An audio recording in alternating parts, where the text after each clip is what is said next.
Gannon, I promise it's the last time I'm going to ask you. I'm just freaked out, okay? Are you sure you didn't do it on purpose? He had one of the guns.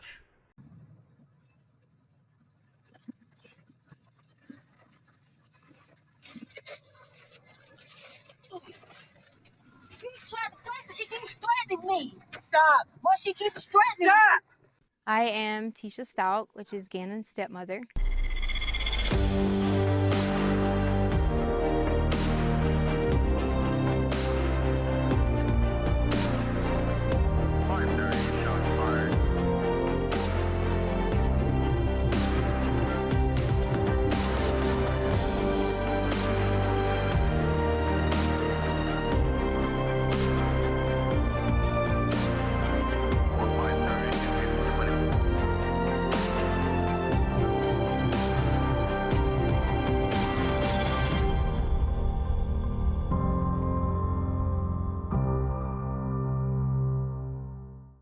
Hello my friends, I'm Fiona and welcome back to another episode of our Gannon Stauch Deep Dive. Firstly, a huge thank you to everyone who's returning. Your support means the absolute world and it is so nice to see how many people still care about what happened to Gannon. If you're just finding yourself at this video for the first time, don't worry, you can click the card at the top of the screen or head over to my channel and find the full playlist to start from the beginning so you don't miss a single detail. Last week we dug into Gannon's burns and recapped the candle incident, examining the moments that raised so many questions about what was really happening in that home. I also wanted to take a moment to highlight some incredible points from our viewers. I'm going to pop them up on the screen, but I'm also going to read them out as well for those of you that are busy doing other things. We have Kelly T6J80. She said that Letecia might actually have bought dog pads to dress Gannon's wounds because buying standard wound dressings at a pharmacy would have been too suspicious, especially since she was insisting that the burns were superficial. I honestly hadn't even thought of that with dog pads, and it's such a sharp observation, and it does make sense. Especially somebody quite calculated like Letecia, she would definitely think of something like that. And I just thought that was an absolutely wonderful point that definitely deserved to be brought up in this video in case anybody missed it. I'd love to hear what the rest of you think about that. It is something that, as I said, I totally didn't think of. And that's why this community and popping our thoughts and opinions in the comments section is so valuable because someone can bring up something that we've just totally missed, myself included. And it's wonderful to hear those other thoughts because you then can start working them into the narrative and the time frame. And with this one, you could see where Letecia's brain was potentially at. Exactly what she was thinking of, how to get herself out of trouble. And then, she realises that Gannon's too badly hurt. And from there, we just can't keep Gannon around anymore. But I love that idea about the dog pads dressing the burns. So thank you so much to Kelly for posting that. We also had a comment from Law131306 who suggested that Letecia might have started the fire as a way to bring Al home, connecting it with him potentially saying something about wanting his mum. Another excellent point that definitely deserves more discussion. I've often looked at the case as, she punished Gannon intentionally with the candle. She wanted to hurt him. She wanted to burn him with some candle wax as a punishment. And that could be for something that he was doing wrong. We know that he wasn't allowed on the Nintendo Switch at that point for whatever reason, but maybe he had been on the Switch. Letecia caught him, wanted to teach him a lesson, used the candle, and it all went too far. And then I wondered if it was potentially a combination of things escalating that led to the chain of events that followed. And one of the things I've often wondered is, because we know that Gannon was a bit of a mummy's boy, he loved Landon so much. If he'd been burned, if he was in pain, he would be asking for his mum. He wouldn't want Letecia, especially if she's the person that's hurt him. Any little boy who loves his mum when they're in pain or scared, they want their mothers. And so it is highly likely that Gannon had said something about his mother and that had just made Letecia absolutely flip. But I didn't actually consider in this scenario with the candle incident that Letecia might have started the fire as a way to bring Al home. I always just thought it was a punishment thing. So it's also great to look at that comment too. I'm sure a lot of you out there will have maybe thought similar. For me, I've just been focused on, I think, the punishment element of things, just looking at Letecia as a whole and her behaviour and the things that she's capable of. But we all know that Letecia has made up all sorts of rubbish in the past in a bid to get Al to just be there at home with her. You know, she told lies about his co-workers in Alaska when she said that she'd been sexually harassed or abused by one of them. She'd made up a break-in previously, and so something as simple as doing it to just bring Al home isn't actually the path that I've been going down myself after digging around this case for a good number of years. So it's definitely amazing to see that as well. And I'd love to know what you all think about that opinion, that the fire wasn't started at that point because of Gannon. It was just to bring Al home, and it didn't work out. Thank you so much to everybody that's commented thoughts and opinions, and the two that I've just gone through there, we can definitely discuss more. I think they're fantastic. And this is growing into a great community where we are all kind of sharing our thoughts and opinions and learning from each other, exactly how a true crime community should be. So thank you all so much for being wonderful.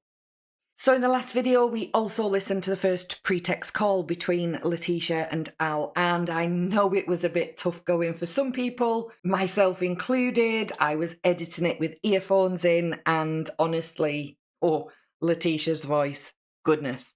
Letecia speaking is, let's be honest, more than a bit grating at times, but hearing her nonsense is necessary to fully understand the sequence of events and to follow the case completely.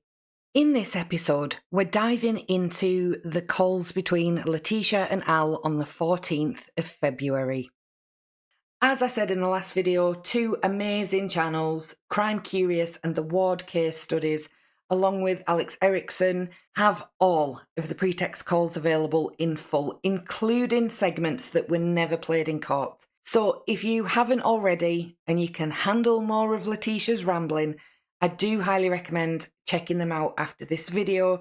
They're big channels and their content is wonderful. During this call, we're introduced to Quincy Brown, yet another person completely unconnected to the case, which adds another layer of confusion to the already complex narrative. We also learn that Letecia is asking for immunity. Well, she's not really asking for it. She's screaming and shouting for it. And this is an alarming development that raises serious questions about her intentions and her awareness of the law.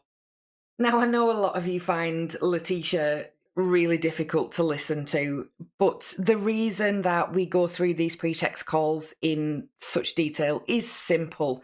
They provide context to Al's responses, they give insight into the manipulation at play, and they help us piece together the timeline and the intentions behind the adult's actions. Every word matters when you're trying to understand a case this complex. So with that in mind, I'm going to try and not interject in this video as I did in the other one. So let's jump straight into the calls and then we'll start unpacking them at the end. Hello. Hey. Hey, what's wrong? Hmm? I'm tired of crying. Well, happy Valentine's Day. Thank you. You're welcome.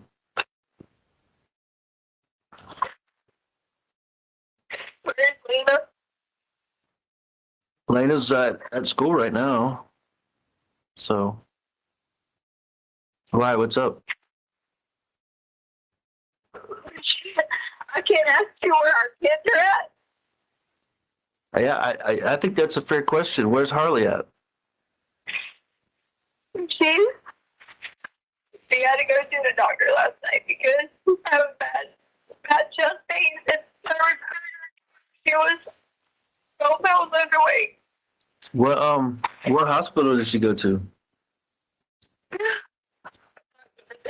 the store could be listening and know where we're at. Tisha, I mean. No, I don't know. You talk crap about me. You treated me wrong. Where did I talk crap about you? I haven't said nothing to nobody. Charleston, your school, posting all this stuff, messages you sent them, how horrible of a person I was. When did these messages come from? Years ago, maybe? I mean. I don't know when.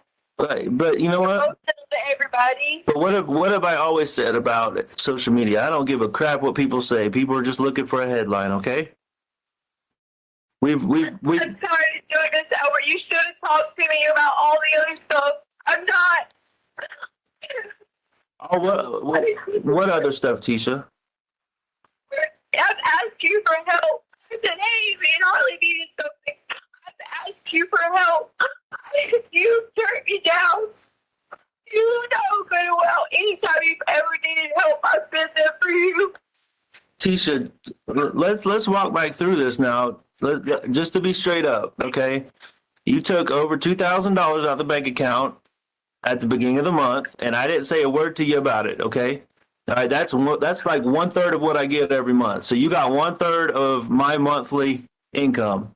All right, so that being said, I've also offered help and safety and teamwork the whole time, and you guys decided to, step out on your own. And I haven't bothered you, but I've never looked back in there. I've never told you no for anything.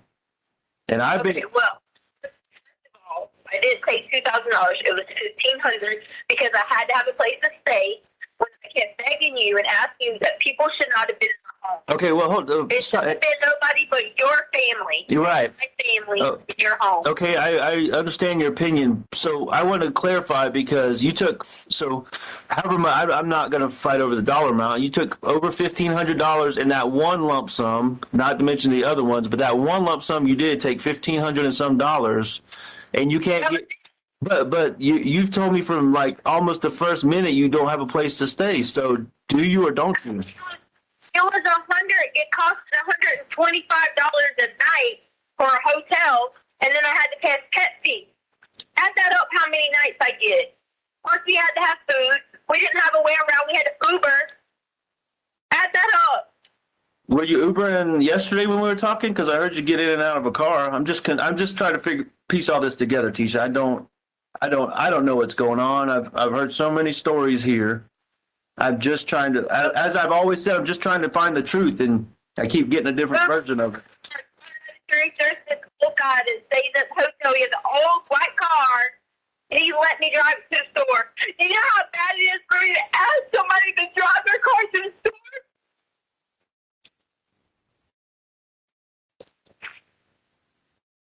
And in this effort to help you that I've been trying to do, you won't tell me where you're staying. Because you're not on my side. But you're not. You're on my side if you're talking crap about me. Tisha. If I call you and I try to talk to you, and you can't talk to me for being around other people, that's not my side. But you got to understand what I'm going through. I don't know what the hell's going on minute to minute. I don't know who's on whose side.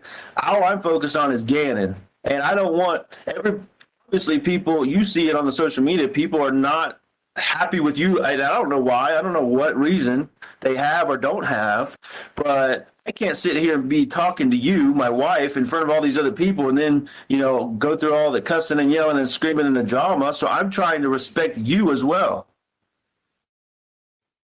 And I need that in return. I need you to respect me too. And that, but no. I haven't talked crap about you. Okay, I've heard that you have not really said anything about me per se directly. Okay, but you did release some of those documents, or however they got out there. They're out there. Okay, but what I need you to do, you talk about respect. You know that's one of the most important things to me in my life is you respecting me, and you can respect me with the truth, and that's the bottom line. We have options to work through all this other stuff, all this other drama that's going on, but the truth is really at the options don't come into play until I get the truth. Okay, that's absolutely, and I know you're not going to like this, but that's a line in the sand that I'm not crossing. Okay. You already kicked me off my own car insurance and wouldn't even tell me. That's not true. My car, you kicked That's not true. me off of there. That's not true, Tisha. You got an email. You got email notification the same minute I did, so you got notified. Absolutely. Why did you not talk to me about this? Well, on February 8th, I didn't get any kind of confirmation that 2 of my vehicles were deleted, and there's no one else that has access but you. Okay, so you tell me what the truth is. So they were all getting put in storage. So if it was done wrong, then that wasn't on purpose. Okay, fair enough. I'm not the insurance is not a point of argument to me. You have every right to call them back and put just like I did. No. I tried. No. They said to me, you have me listed as X, so I had to be on a separate policy. Well, exactly. Okay, because that's where we're at right now. That's the line in the sand. Okay, the line in the sand is we have a gap between us right now. Okay, absolutely. And I'm not gonna sugarcoat it because I don't sugarcoat it with you. Okay, we have a gap between us. You can put a label on it however you want to, but that gap there's no closing that gap. There's no initiating options or anything until we get to the truth. And I think I really feel it deep down in my heart that we can work on this together. We do have options, but I think your list you sent to me is a great starting place. I think that is excellent that you're willing to at least talk about what options we have. Did you talk to an attorney? Huh? Did you talk to an attorney and file for divorce? I have not filed anything yet. And the fact that I'll tell you the answer to that, okay? But the fact that you are reaching out to me like that, the way you did, say, did you go to this attorney and file this? That means you don't trust me. You don't have respect for me, and you got somebody watching me. Tell me the truth. Well, I did, and someone told me. Who told you? Do you not think it's all online in the social media that you told someone that and someone posted it? Who posted it? Because I haven't told anybody anything about that. Well, someone knows because it's online, just like it's online about some girl talking junk about her best friend, and she's best friends with your sister, and that's what she said. I mean, come on. Yeah, but once again, I'm... There. Well, yeah, you're right. I fully agree with you. Once again, that's why I've told you forever that I don't get into that crap, because it's just you're getting torn every direction by people's stupidity. Okay. So, anyways, let's not worry about that. About how you know what you know. Okay. Go ahead. The basic thing is, I reached out to that lady. She doesn't write me back. This is how I've been treated. I've been treated like a criminal when I told them exactly that Gannon left with someone. Which lady? What lady are you talking about? The Amber lady? No, Bethel, because she's the lead investigator.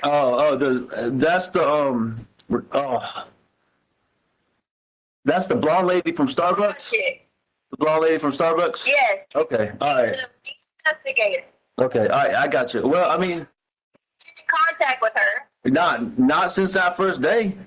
I mean, that first day when I told you I met with Mark for like, I don't know, 6-7 hours, and then she jumped in for like 20-30 minutes or whatever that night, the day I got there, that Tuesday. Since then, and since we met her and then she asked me a few questions, I really haven't had any interaction with her. So I've been dealing only with Mark. He's been my... Why did you leave that day and not talk to me and go on my call? Leave what day?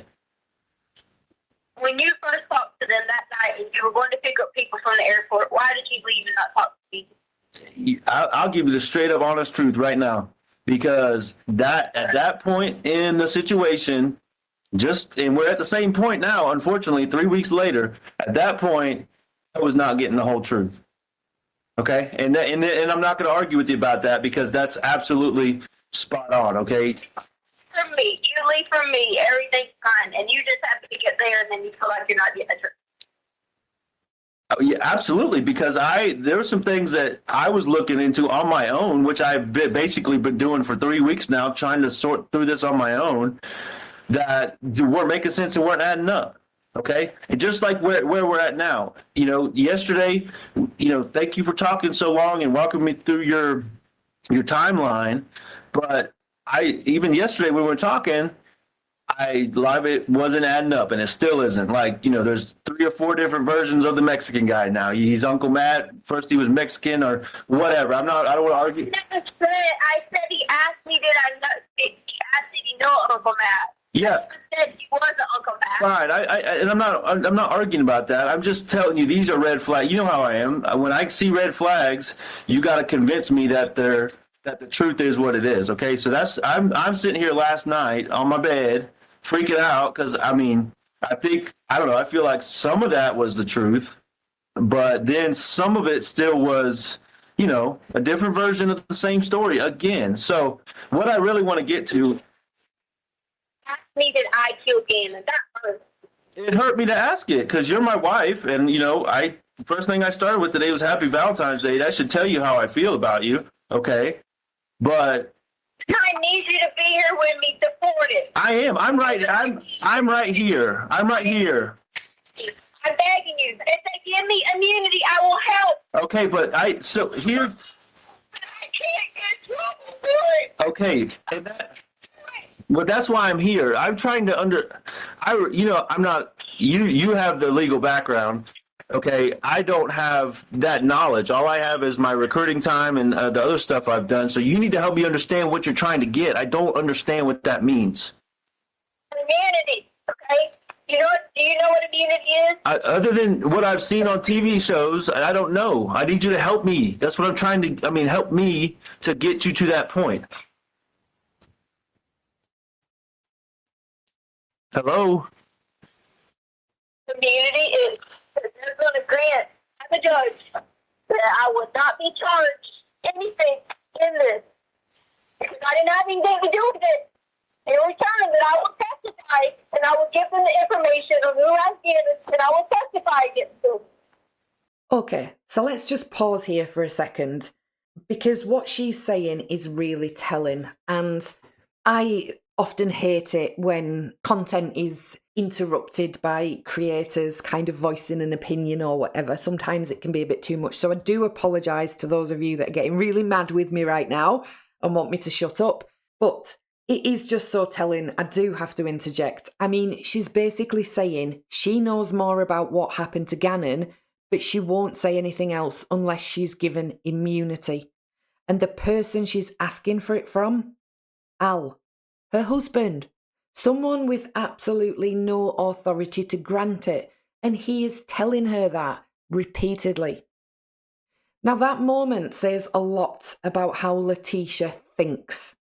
It's not just delusion, it's control. She's trying to maintain power in a situation where she's rapidly losing it. Psychologically, that fits a certain behavioural pattern that we see all the time in manipulative personalities. This shift between victimhood, blame, and bargaining, depending on what serves them best in the moment. And notice the language she uses. It's not, I want to help. It's, what will I get if I do? That's not the mindset of someone desperate for justice or truth. That's negotiation. She's positioning herself as the gatekeeper of information, trying to leverage it for protection. And honestly, the fact that she's trying to negotiate immunity in the middle of a missing child case with her husband, no less, is just beyond disturbing. It's almost as if she sees herself as part of some kind of game where everyone else are just players that she can manipulate. So when you hear this next part of the call, keep that in mind. She's not speaking from fear or confusion anymore. She's speaking from strategy. She's calculating. watching for reactions and seeing how much control she can still exert, even as those walls keep closing in. Okay. So you're saying, I'm going to walk back through this so I understand clearly what you're saying. So there's no ambiguity or unknowns here. So you're saying you somehow know where Gannon is, or who has him, or how he got him, or something like that? See, that's why you're not going to put words in my mouth. I'm trying to understand, Tisha. Explain to me, okay? Walk me through it so I understand what you're saying.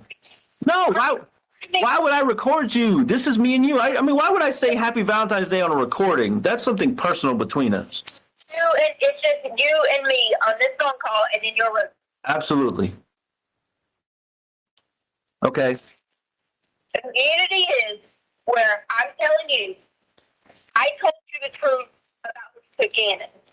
There's more details about how that went on. There's more details that I can't discuss that would incriminate myself, because they're going to say, why did you say this? But he has all our information. He was threatening to go to work to get massaged and have these people go there. If I said anything in the meeting with the cops, I was late to the meeting. But I need immunity.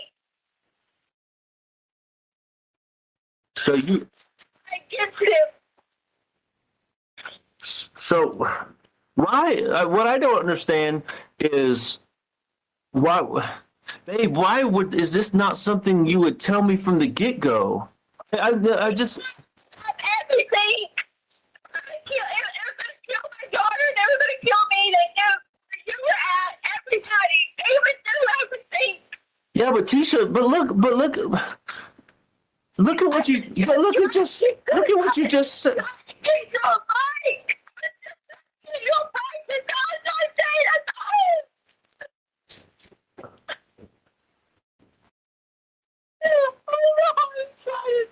But Tisha,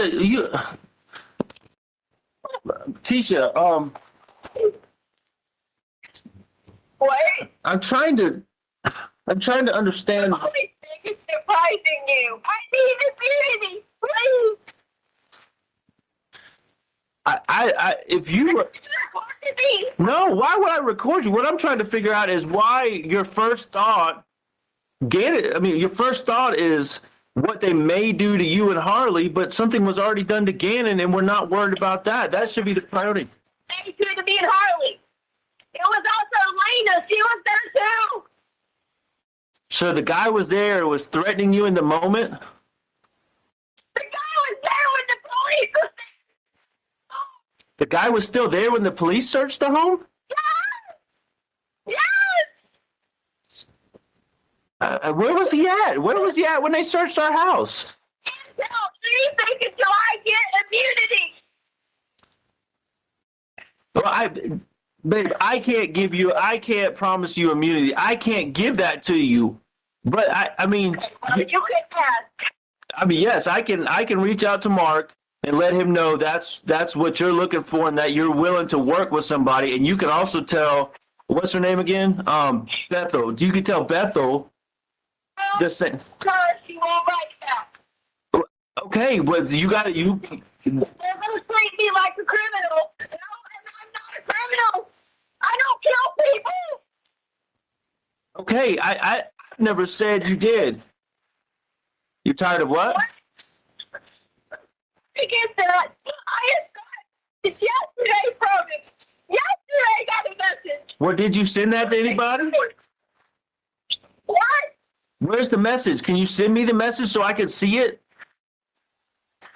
Just if you email it to me or email it or text it to me so I can see it. I need immunity. They're gonna try to incriminate me. Tisha, Tisha, who is this? Who is the person? Do I know this guy? Do you understand? Is he there? Is he there with you? What? Listen to me. He told us a big reward. Well, I'll be back to you for the reward.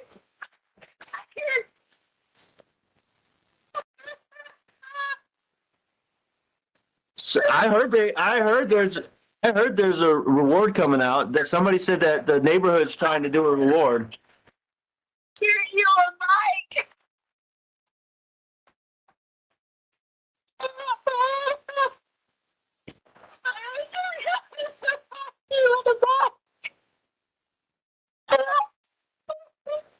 So but what happened with the bike situation? I don't think we ever. Okay, well, I told you I cannot promise that. Okay, that's not something I can promise you. I can promise you help or, whatever, but I can't promise immunity. That's something that the investigators got to reach back out to you. They're on your side, and this is where you can go to them, and you can say, I know, my wife wants to know, she is breaking out, and she is telling the truth. Yes, I can advocate for you. I can give an opinion, but but listen. What I don't understand is you're treating me like the prosecutor here. Okay, you're treating me like I'm in court or the law, not like I'm our son's father. Okay, but you get out there and you do it. I genuinely don't know. I can't even go anywhere because they think I'm going to tell. Release the reward. They're not going to do anything. They're not going to stop around me. They're not going to stop doing anything.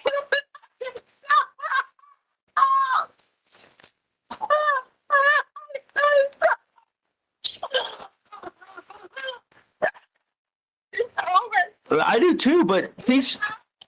I promise. Please, what can I do?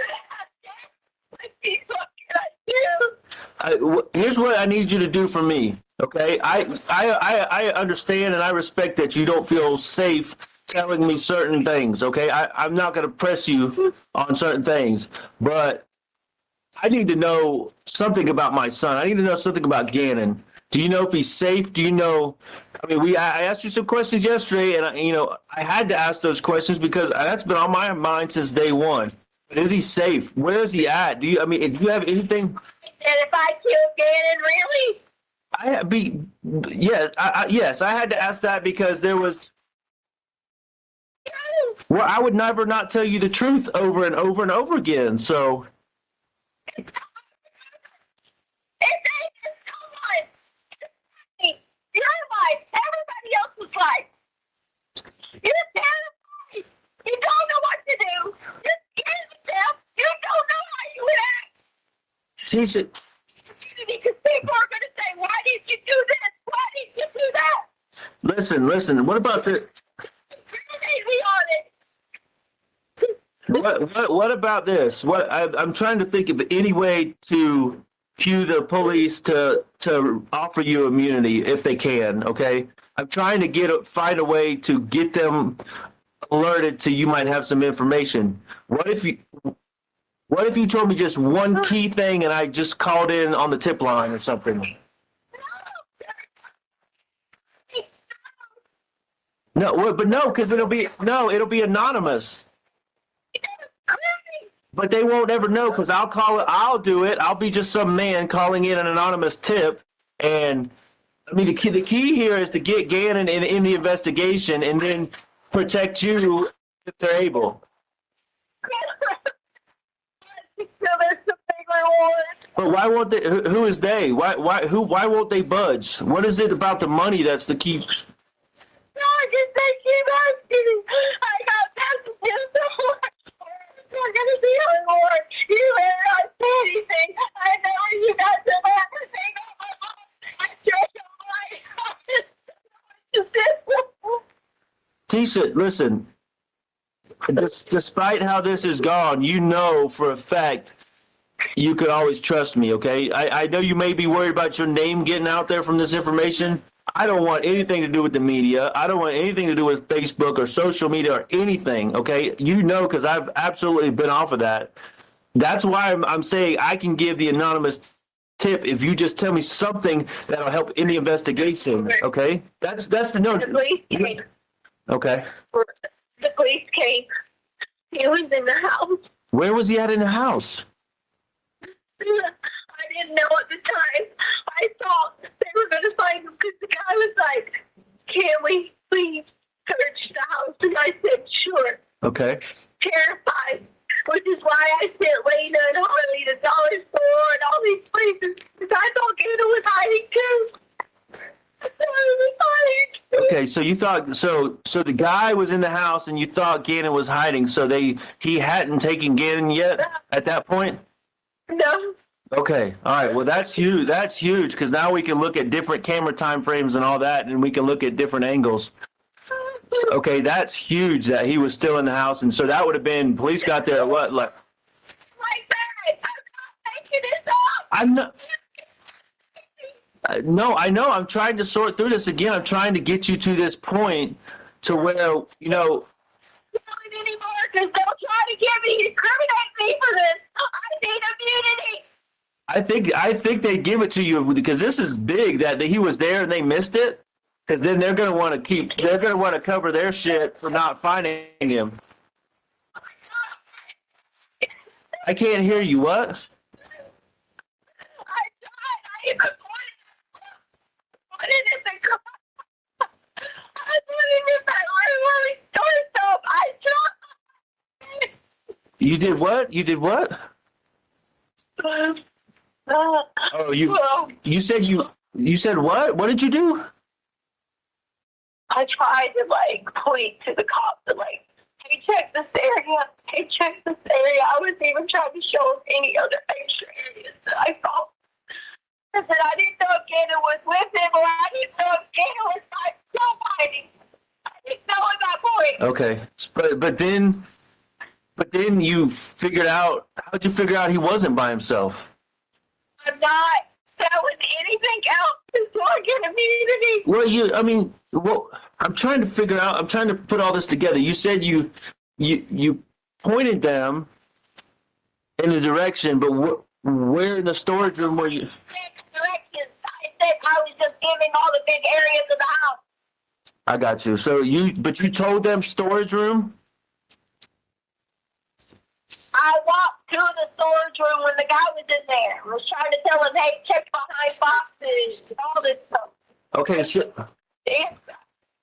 I didn't want to make a mistake. You know, it'd be idea. They were trying to put my cops right here.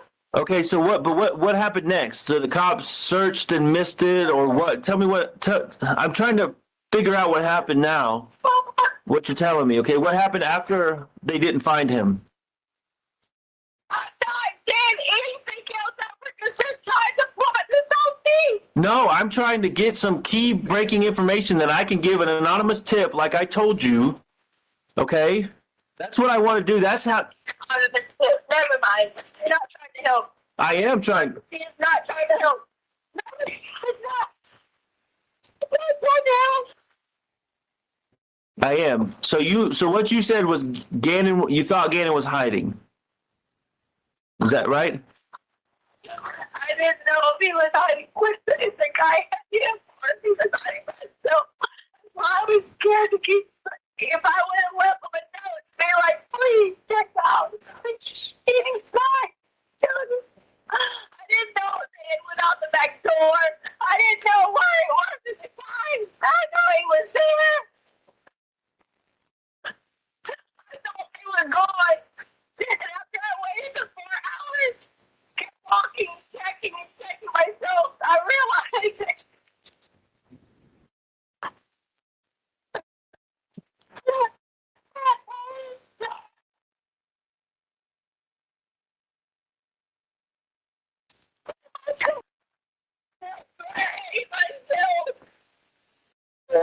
I couldn't get your big gun to work.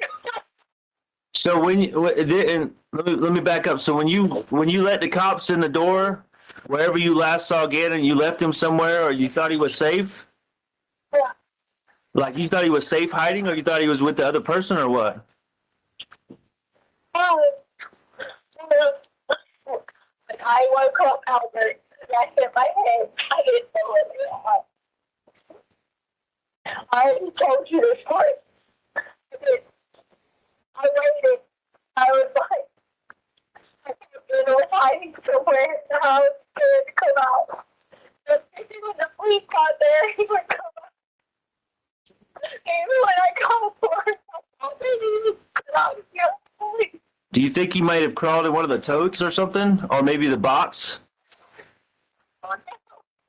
Because After the police left, he was doing the guy or Gannon?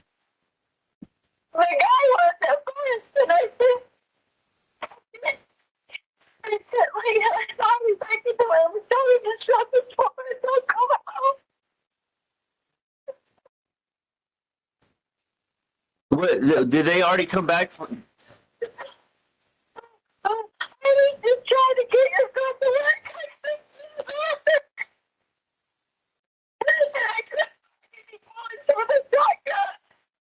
But so, you said my gun? You're trying to get my gun to work? Tisha, calm down for a second. You said try to get my gun to work? I thought the guy had my gun. Oh, that one. Okay. So you put Harley and Lena in our room? Tisha, is that what you said? You put. So you already had the assault rifle out of the closet at this point, and you. I just couldn't get it to work. Okay, I know you always had trouble getting that thing to pull it back and get it loaded and all that, so that makes sense.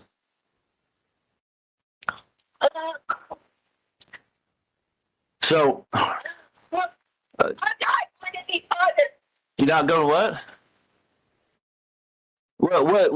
How is this, what is key about this that I can call an anonymous tip that helps me find Gannon?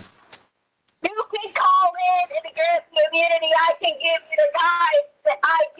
I can ID him in the finals. I can give you his name. Tisha, you know I can't promise you anything. I'm not the police or the judge. I can't promise you immunity. I can put you in contact with them, and I've done that. Please call me back, please. Please call me back. I will. I'll get as soon as we get done talking in a little while. I'll get on the phone with Mark and tell him to tell that lady to call you back and quit stalling or whatever she's doing. I don't know what the hell's going on, but Mark will get on it. He's always been. Guys, you call me and tell me. I will ID him. I will shame him. He lied about his name, but I got a piece of paper. And I saw the ID. We're trying to get the bike. Right. Tisha, listen, I there's something that I can, that you can give me that can help fix this right now, okay? I don't know if you're willing to, I hope you are, but if you give me the name of the person, if I know this person, that I can fix it right now, okay? I guarantee. Yeah, I'm not gonna I can't. Well, who is it so I can tell them who to be looking for to protect you? I can promise you that. Tisha, I can't promise you that. I know they will work with you, okay? I know they will. I just need I need the person's name so I can get Mark and tell them to go find this person. I hear people in the background. There's nobody here. I just need to know this person's name because if it's Travis or somebody related to Chance or somebody. Is it Travis? Because I know you said he was abusive. They're going to try to incriminate me. No, they're not. I don't know. I can't promise you anything. Listen, I will fight for you and fight with you if you're not involved in this and you give me this name. Is it Travis? Please. Listen, I'm gonna text. I'm gonna text Mark right now, so you can hear me text Mark, okay? Because you can hear the little keystrokes. I'm gonna tell him as we're talking, so we can get this ball rolling. To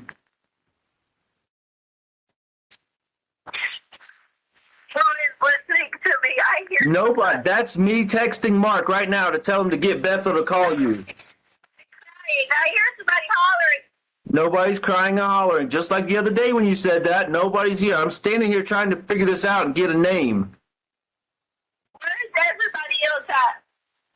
What, like Uncle Jeff? He's getting on a plane and Landon and Aunt Veronica. They hit the road back to Dallas, and I think they're going to take Landon for the weekend because it's a 4-day weekend. So I'm here by myself, like I told you.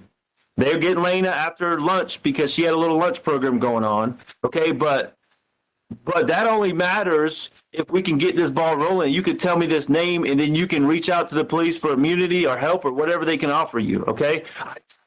Telling anything so I get immunity. They're not tricking me. They took everything I have. These people know where I'm at. They're in a gang. I will not.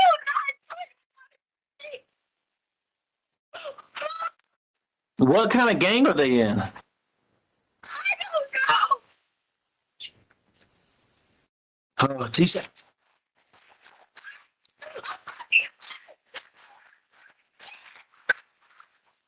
Well, what happened that ruined that?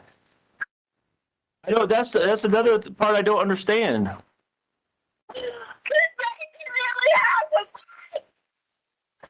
Because what?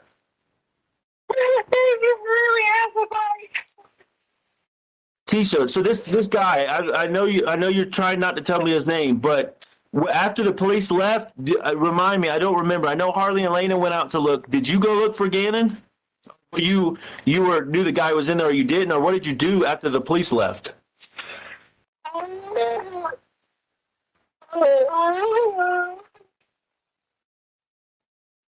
Tisha, did this guy kill Gannon? Did he kill him in the house, or did he kill him or hurt him? What happened? It's my son, and I need to know this. No, Tisha, not you. I'm not you. I trust you. I asked you that yesterday, and I trust what you're saying. I asked you, did this guy hurt Gannon, or did he kill Gannon in the house, or do you know if he killed Gannon or not?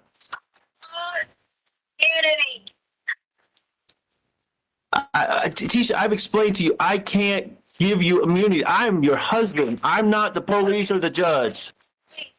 I'll be back when you can figure out how to grab the immunity, because this truth ain't gonna stop. It's gonna keep going, and he's crazy.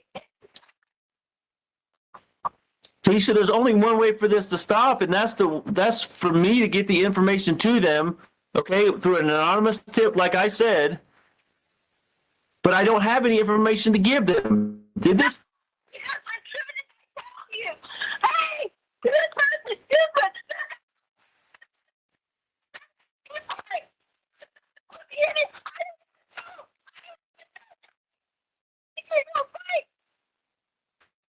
Yeah, and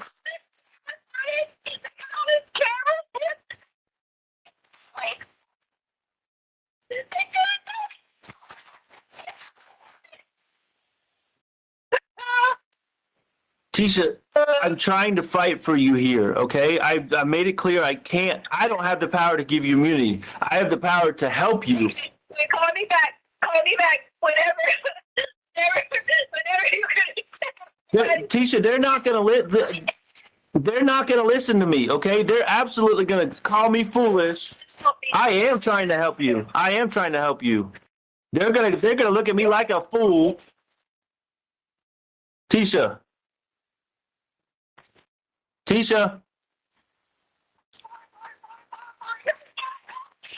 I can't hear you. You're not helping me, Albert. I'm trying to. Someone killed somebody. I don't know if anyone killed anyone. What what do you know? What's the guy's name? I gotta know the guy's name, Tisha. Okay, I'm trying to help you, but you're not freaking letting me help you, okay? All right, shut up. Well, I'm playing People's Exhibit 37, which is another recorded phone call on February 14, 2020 at 12:08 p.m. This one's roughly 8.5 minutes long. Hello?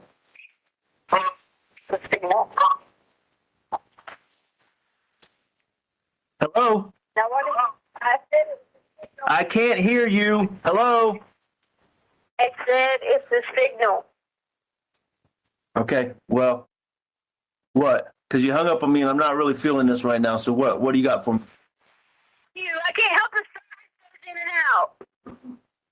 Fine, whatever. You were being all nice, caring, listening, everything. Then all of a sudden you started being hateful. Yeah, because you got information I need for my son that everybody needs to get this boy back.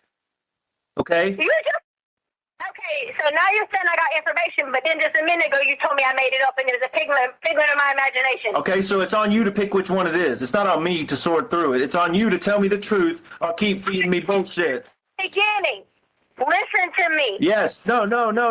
Let's start over. Let's get a new beginning here. Okay? Let's start over. Because if you keep going back this same path we've been on, I'm just going to keep getting more pissed off and more hurt and more worried about my son because you've told me 17 different stories now.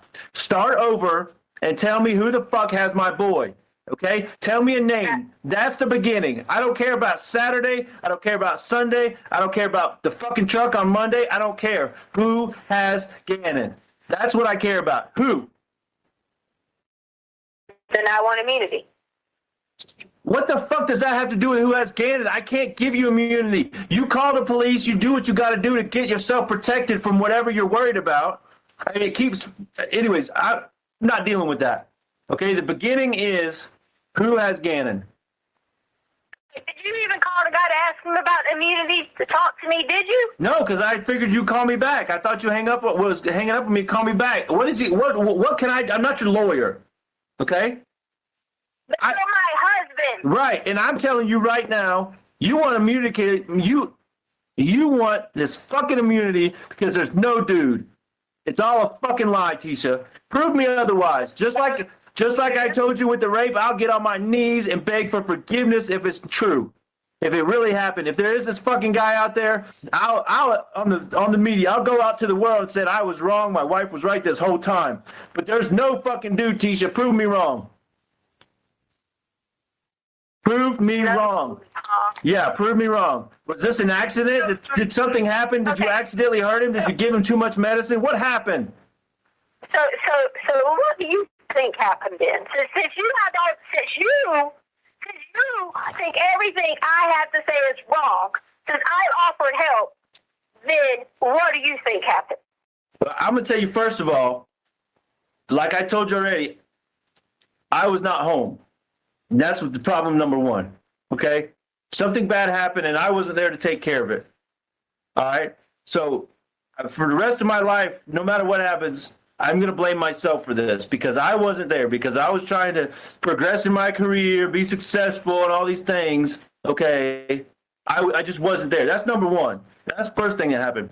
Number two, I mean, you told me a lot of things that happened in like a 12, 13, 24-hour period. You talk about blood, you talk about Gannon's foot, you talk about the burns. All this happened in a short time, and they were all accidents. Nobody's to blame, okay? Nobody.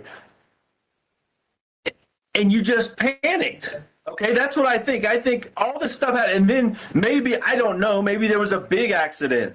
Gannon took too much medicine, or Gannon hit his head, or Gannon's nose was bleeding, or I don't know, okay? I'm sitting here trying to make all these theories up, but all these things are running through my head. He hit his head on the ground. He hit his head on the wall. You picked his fingers too much, and he was bleeding. Whatever the truth is, Gannon did something, and it was an accident.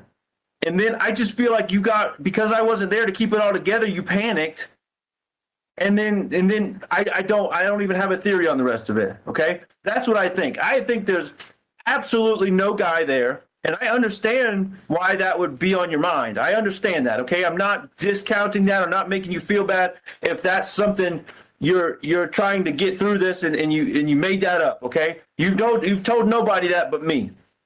Okay. So if that's not okay, screw the police right now. This is me and you. Screw the freaking police. They're not listening anyways. You know that. They're looking all these places, and you know they're not shouldn't be looking there. Okay, so they're not listening to you. I'm listening to you.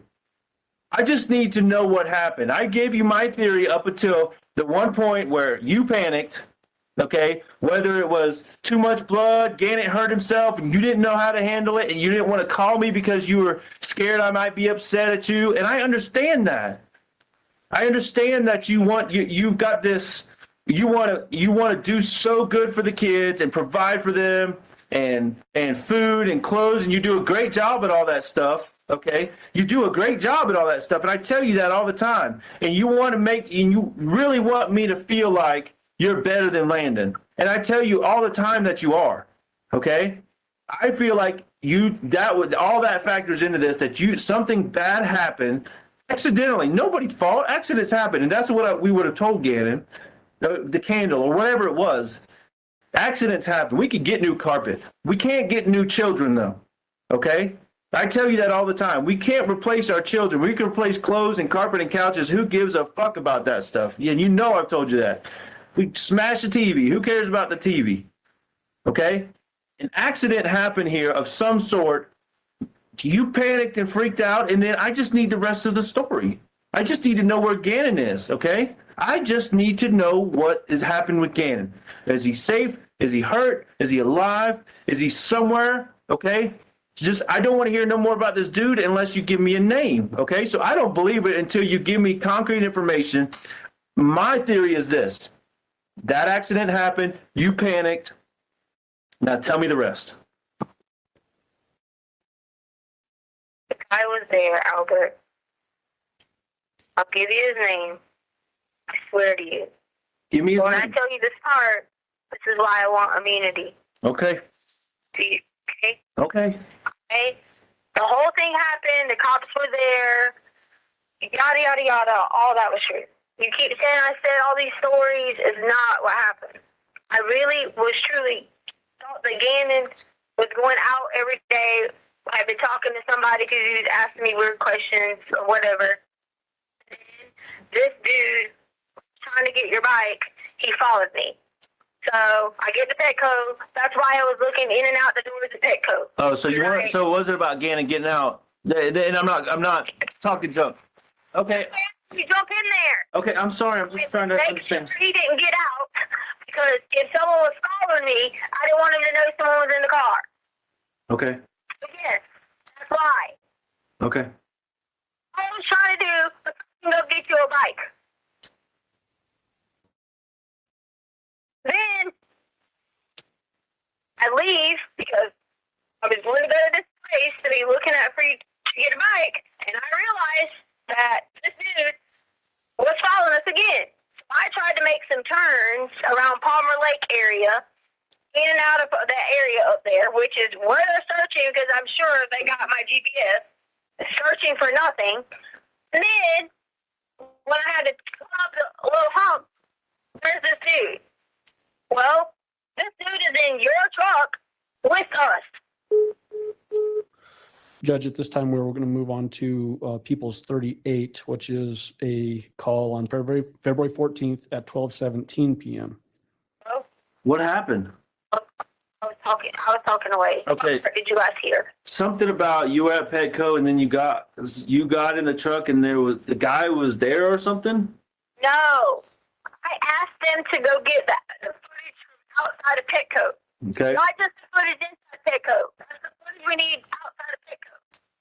Because the guy had followed us to Petco, and as I was pulling off to go to the Palmer Lake area, I was going to go look at the bike, somebody was laying down in the road, acting like they were, I don't know, going to kill themselves or some crap. When I turned around and came back the other way, and this dude gets in the truck with us.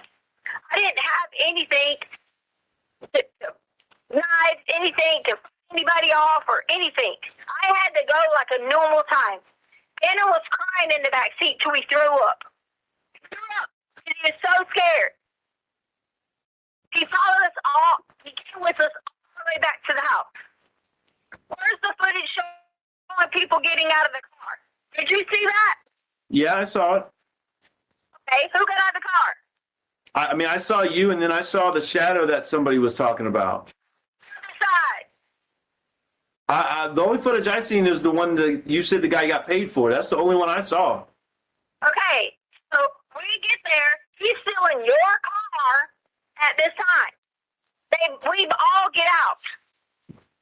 The guy was with us the whole time. Okay. The whole entire time. I asked him, what did he want? He could take everything he wants. He could rob us. He could do whatever he fucking wanted. Have it all. There was a struggle. everything back and forth. Gannon was asking, did I know his Uncle Matt? Because he was saying, whoever Uncle Matt was, you don't like Uncle Matt. Uncle Matt came in at. Oh, she had something to do with it. Because I was freaking out how he would know someone by this name. I told you this. Okay. The guy was there when the police came.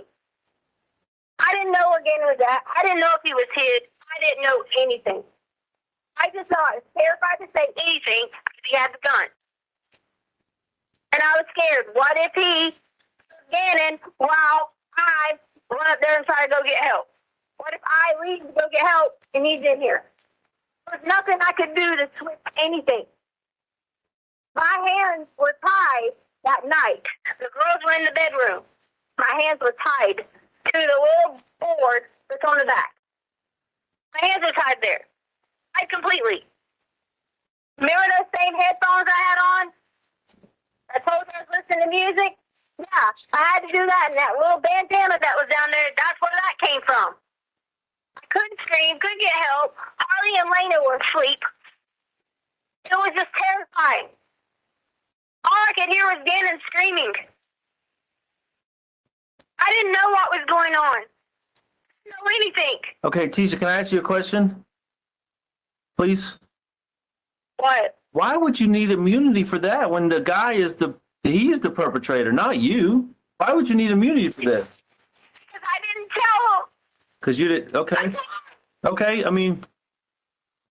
I don't know how bad he hurt Gannon. I don't know. There's no accident where I heard, and there's nothing like that. Immunity, because people keep saying that. No, because he was in Gannon's room. I just kept crying. I couldn't find his jail. He is Mexican. He was mixed with black. Dark. 5'7". I gave him the facial features that was on him. Okay, hold on. All right, so let me just bear with me here while I sort through this. Okay, so you're at Petco, you pull out, and you're at the stoplight. Dude's laying in the middle of the road, or are you in the parking lot? We drove up to look at the night towards. Oh, so the guy was at Palmer Lake laying in the middle of the road. He followed us. I made a turn. I thought the turn was going to take me back to 25.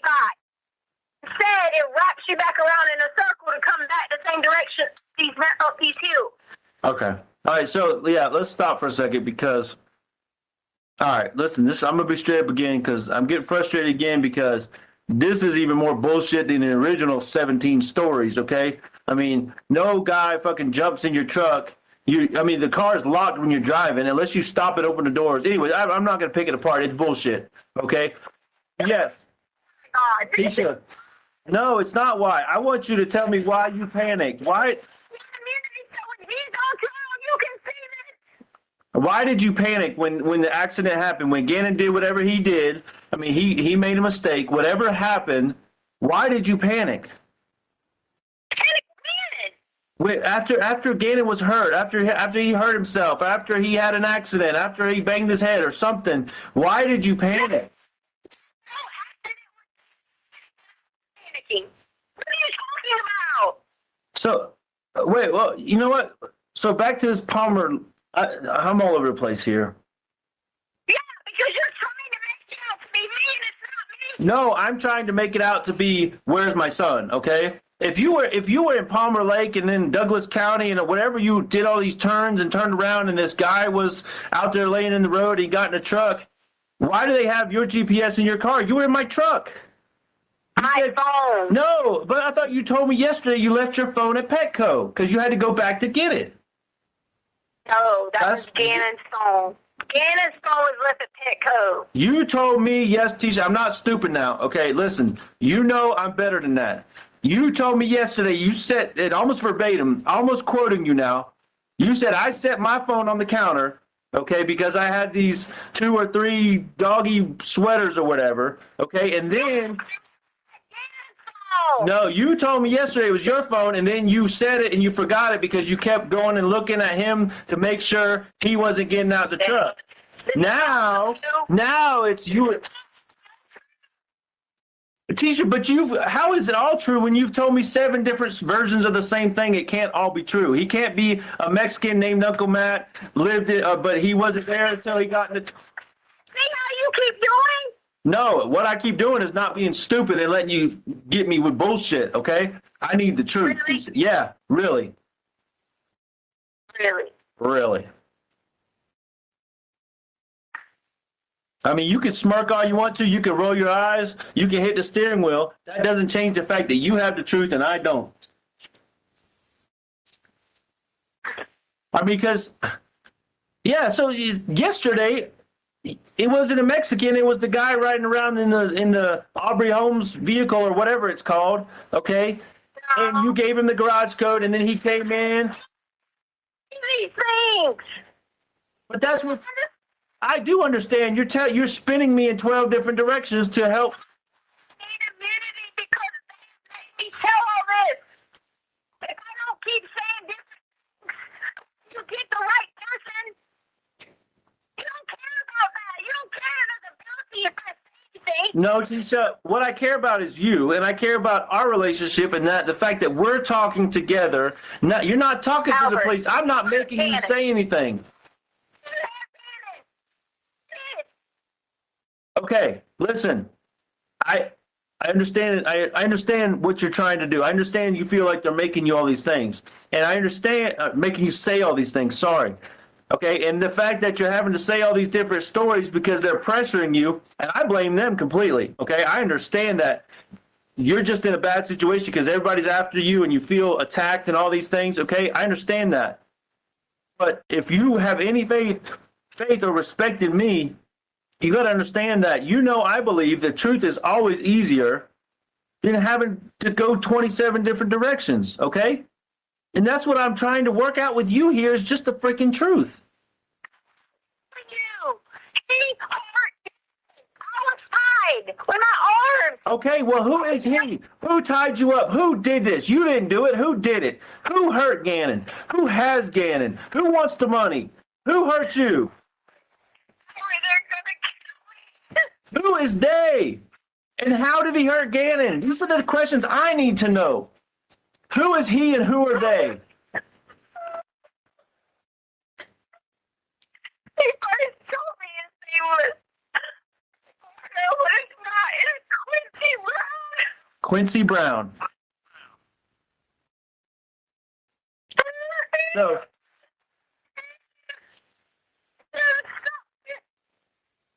So Quincy Brown is the one who has him. What was he driving when he was following you?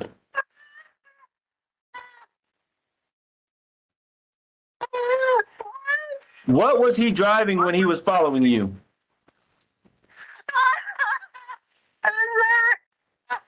What? A red car.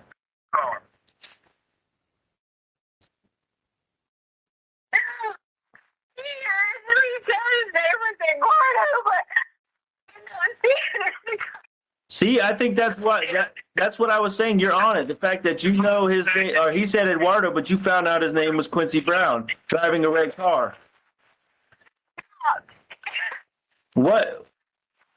Wait, listen. Wait.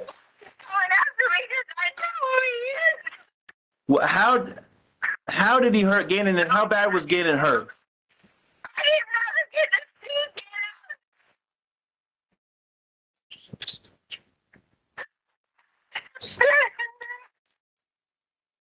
Say that again. You said.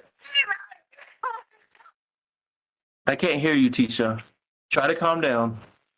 When I came out, Gannon was gone. I just could hear him screaming. I couldn't do anything. So Gannon was screaming, and you heard him. You heard. Right. No, I said heard. I said you heard, like you heard him screaming. The guy heard Gannon. So you know the guy heard him, Quincy Brown. Huh? Yeah. Do you know what he hurt him with? Was he hitting him? Was he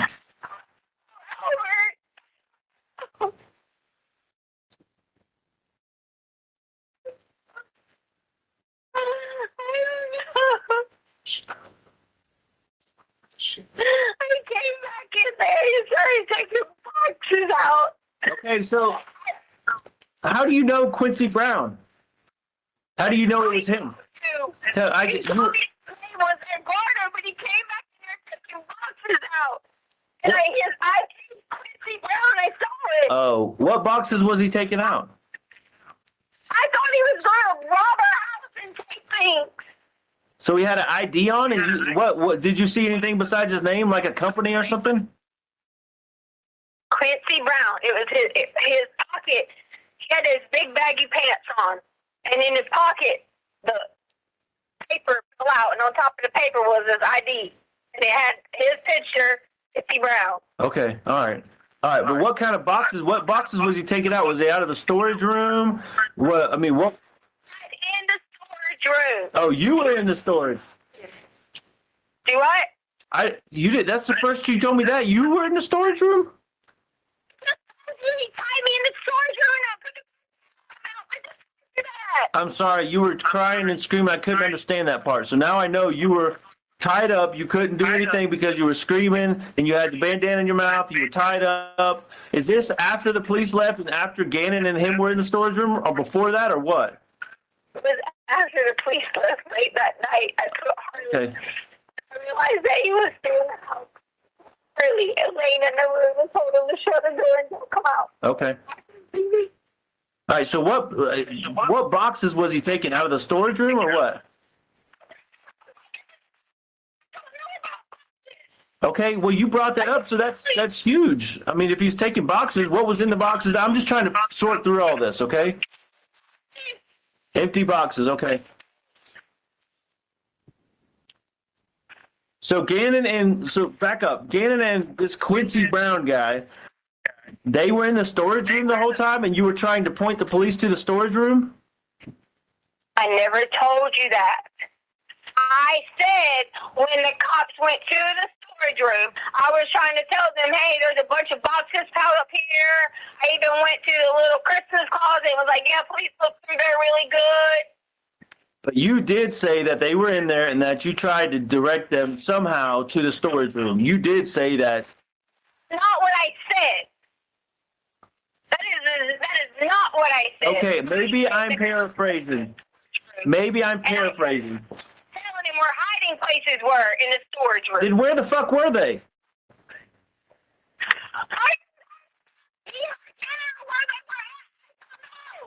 It all is relevant. Where were they at? You said earlier you heard him scream from the storage room. Okay? Where were they at? There was no screaming when the cops were there. What are you talking about? You know, honestly, I'm kind of getting fed up because you know what? Yesterday, in the 3 previous versions, okay, it all happened in Gannon's room. Now it all happened in the fucking storage room. Make your mind up. You banged your head on Gannon's table. You were raped in Gannon's room. Gannon was beat up. He was high-fiving the guy. He was jumping on him. He was loving him. Uncle Matt, he was a Mexican. It all happened in Gannon's room. Now it happened in the storage room. God damn it, Tisha, make some sense out of this. That is before the police got there, Albert. What time did all that happen? What time did that happen? You asked me about the police got there. Tisha, to me, this is all bullshit because none of it makes sense. None of the timeline adds up. Every time you tell it to me, there's more and different details.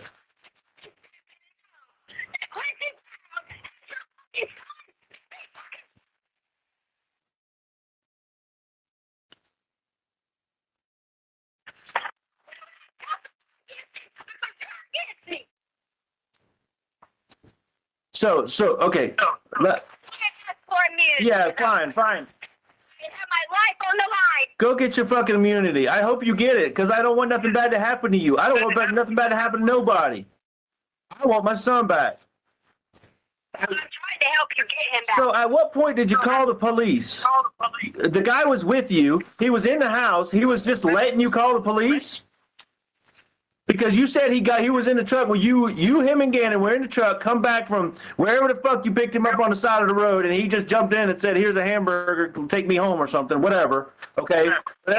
Yeah. I'm being a goddamn smartass because this is bullshit. Okay?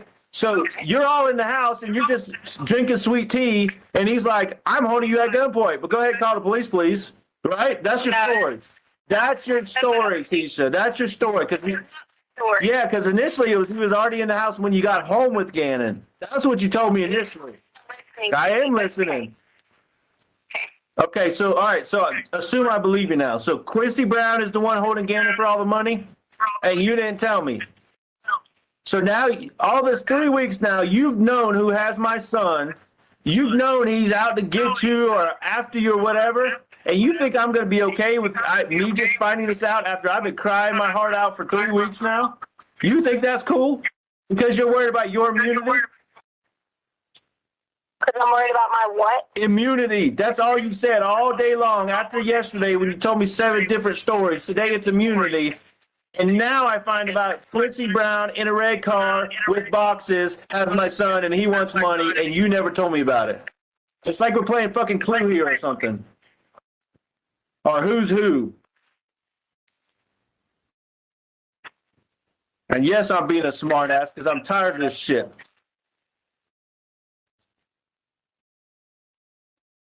I don't want nothing but my family and everything and Gannon to be there.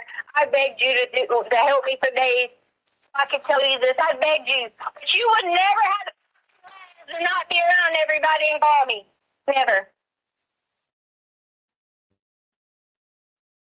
You know, it's funny. I'm going to stop you right there because it's funny. You started that statement again with, I just want my family and Gannon.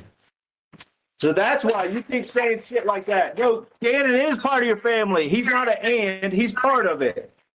That's why I don't believe that shit, because you keep saying that. Go ahead. I am agreeing to testify against this.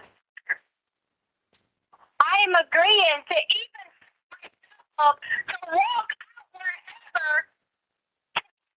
wherever money right in the chair and fucking shoot me just to get Gannon. Hey, I'm going to tell you, listen, I know enough about immunity that you're not going to get immunity if you keep lying about this fucking Quincy guy. There's no fucking Quincy guy. There's no Eduardo. There's no Uncle Matt. There's nobody. Whatever. Yeah, whatever me all you want to, but there's no fucking Quincy. Yeah. Should have freaking told me about Quincy Brown from the get-go. That's why there's no fucking Quincy Brown. Really? Yeah, really, Tisha.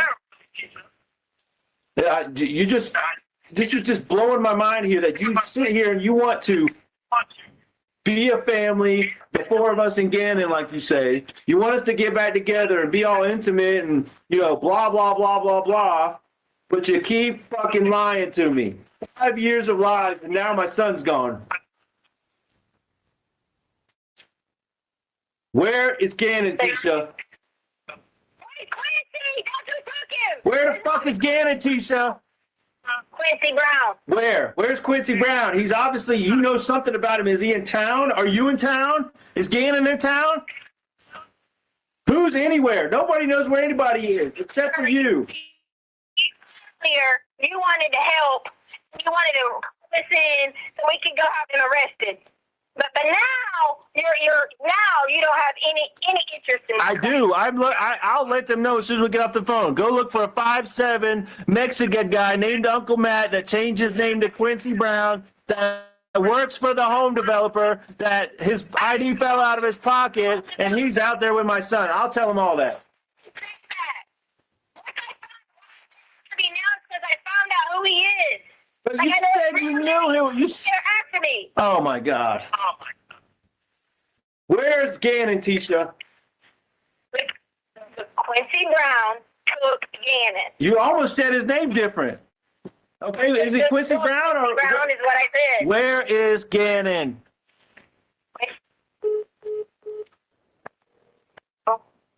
Hey. Hey. Are you ready now? Are you ready to talk to me? I have been talking to you. Okay, yes, you have. Okay. Where's Gannon? Quincy took him. Where's Gannon, Tisha? I just told you. No, don't tell me fucking Quincy Brown. Tell me where Gannon is. There's no Quincy Brown. Okay. him. There's no Quincy Brown. Where is Gannon? Where did you take Gannon? He took him. Why don't you put me in a lineup and let me look for him? Where did you take Gannon? Where is Gannon?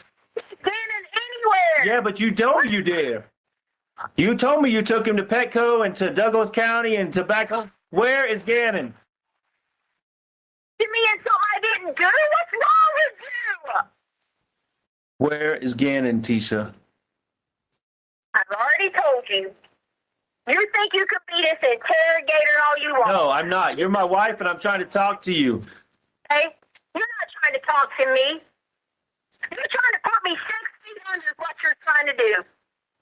Why are you so afraid to just tell me the fucking truth, the real story, just for once, okay? You can That's tell me the truth. You can tell me a bullshit 20 more times. Just right now, tell me the truth. Where is Gannon? You did not tell me where he is. Where he is, Quincy Brown took him. What's his name? Listen, fuck Quincy Brown. Don't ever say that name to me again because it's bullshit. Eduardo is bullshit, okay? The carpet guy is bullshit. Quincy Brown took him. Well, tomorrow it's going to be somebody different because yesterday it was the 3 other different guys. I'll go after him. My dumb ass won't go after him. Yeah, my dumb ass won't go after him. Where's Gannon, Tisha? Because you told me to tell you who had him and you would be supportive. And you still are doing this. Listen, I'm not going to sit here and pick this thing apart anymore because it's bullshit. You said this guy had something on you, something blah, blah, blah. Excuse me, blah, blah, blah, blah, blah. You didn't want to tell me his name. Why would you not want to tell me Quincy Brown? Who the fuck is Quincy Brown? Right. He is going. I'll send you some lineup. The police department has to have lineup for Quincy Brown in the area. Did you tell Quincy Brown your name? Okay, did you give him your information? Did he take your phone? How is he messaging you? It's Quincy Brown messaging you. I do, and I'm trying to find it. How is he messaging you when he never? Did you tell him, hey, my name's Tisha, my email is TishaLynn2006? What the fuck, Tisha? Did you care that he has your son? Yeah, see, you ain't answering my question. You ain't answering my question because you know it's bullshit. How is he messaging you? Like I said, it's probably some Inspector Gadget. This message will self-destruct in 30 seconds, right? Some bullshit like that. Because he didn't. What? Talking about? Likewise. I don't know what the fuck you're talking about. This guy messaging you? What the fuck? He don't have your information?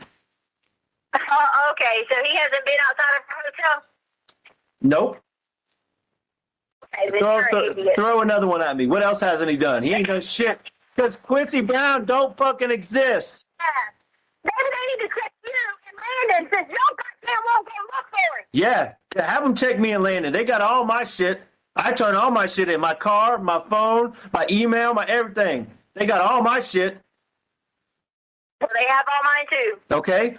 So I ain't worried about shit. Give me a place to look for Gannon. Tell me where he is.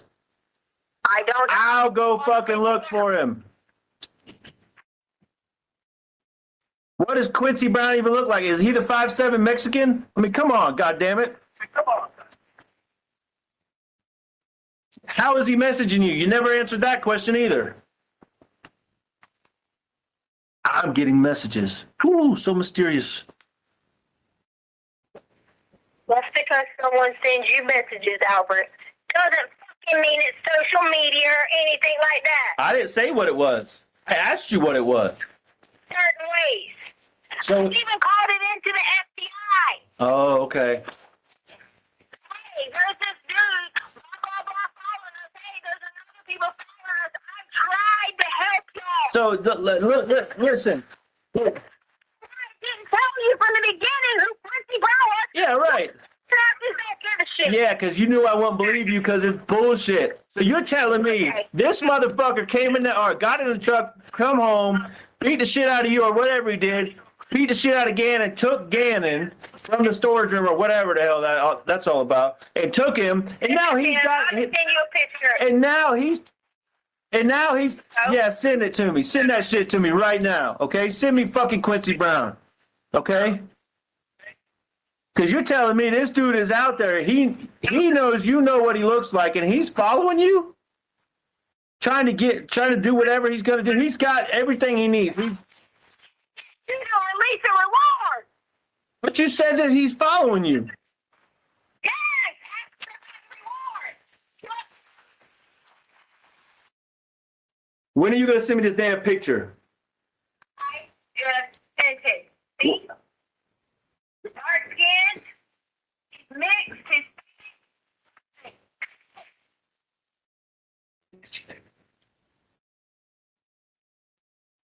Are you freaking serious, Tisha? That's Quincy Brown right there. He's dark and Hispanic. what?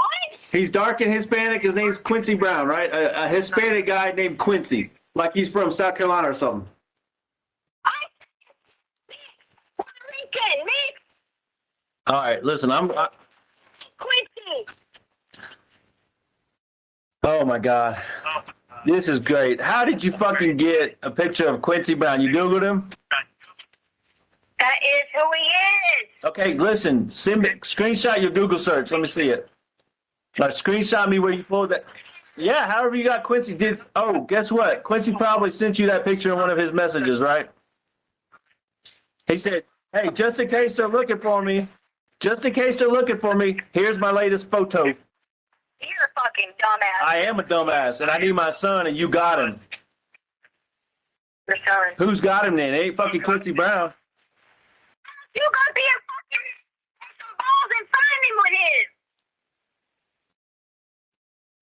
I bet you ain't doing that shit though, are you? Cause you're I am a punk. You're right.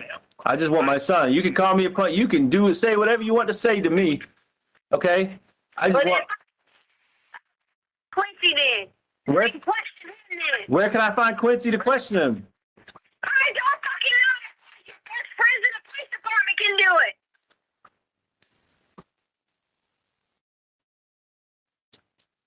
You're killing me, Tisha. I'm not killing. Well, where's my son, Tisha? This is the same fucking bullshit conversation we had for days and weeks about that $8,000 you took from me. And I said, where's the money? Where's the money? And then 2 weeks later, oh, I took it. I'm so sorry, blah, blah, blah. It's the same shit we're doing again. Money, you dumbass. Yeah, I am a dumbass, but it's the same fucking conversation. Where's my son, Tisha? Quincy hasn't. Quincy, do you know him? Fucking go find him. Apparently you do, because he's got something against you. Okay? Yeah. You to talk to me to help me. Hey, guess what? I'm calling bullshit. I just Googled that shit, and that's a fucking mugshot like I find Mike Hyatt on. Mugshot. Way to go, Tisha. You found Quincy Brown on a mugshot. God damn it. This is just getting better and better and better. It's a mugshot because he's probably been in jail before, you dumbass. Yeah. So he just picked you out of the blue because you just happened to be in Douglas County up there, and he was laying in the street. And Quincy said, "Oh wow, that looks like an easy target. I'm gonna steal her son and rape her and go all the way to freaking wherever." And then how did he leave? Nobody saw him leave. What the fuck are you talking about? The cameras at night, you dumbass. Oh, that's right, because he was there till midnight while the neighborhood search party was going on.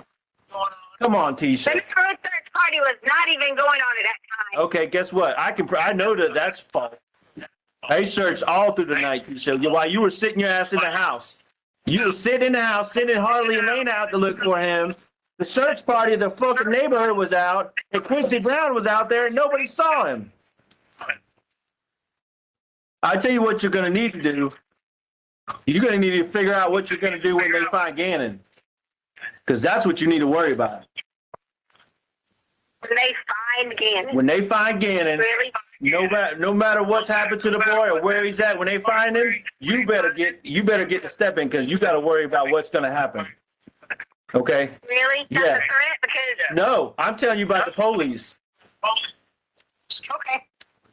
If that's how you want to take it then, and you don't want any help, then Yeah, fine. because we're going to find him. And how the hell would you know they're barking up the wrong tree? You keep saying they're looking in the wrong place. You don't ask me. I'm the wrong tree. But that doesn't make any sense. They're looking where you supposedly told them Quincy Brown got in the truck at. What the fuck, Tisha? That's the exact tree they're looking at. I said me. I was talking about me. Yeah, but you keep saying, no, that's not true. You said, There. Quincy hasn't. you told me yesterday they're looking at Palmer Lake and Douglas County and all these fields and they're barking up the wrong tree. That's what you told me, not anybody else. Dumbass, he hasn't in Colorado Springs. Where at?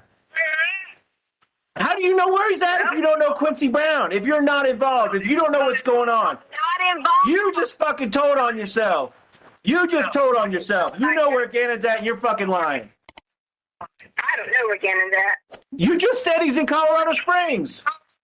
I said Quincy Brown lives in Colorado Springs, apparently. Now you're fucking twisting the words again, Tisha. Okay, where's Gannon? I don't have Gannon. You can curse me out, call me whatever you want, fuck all the bitches you want, do whatever you want, because I don't care about you. Good. I don't want you to. You got my son and you know where he's at, and I need to find my son.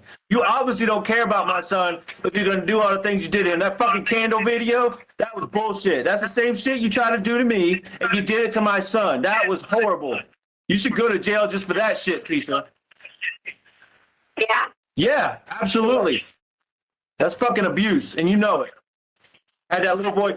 No, you had him crying when all he thought he had made was an accident, and you had him thinking he was going to have to sell his Switch and his toys on the fucking video you put out there. I didn't see that. You put it out there. That's your fucking abuse. Didn't think he was going to sell his Switch? Yeah, that's Crazy. or what? Well, that was where it was going. The couch, or we got to sell this or that. I heard your words, and That's what messed up. I was telling and him I heard you make him cry too. Where's my son? crying. Where's my son?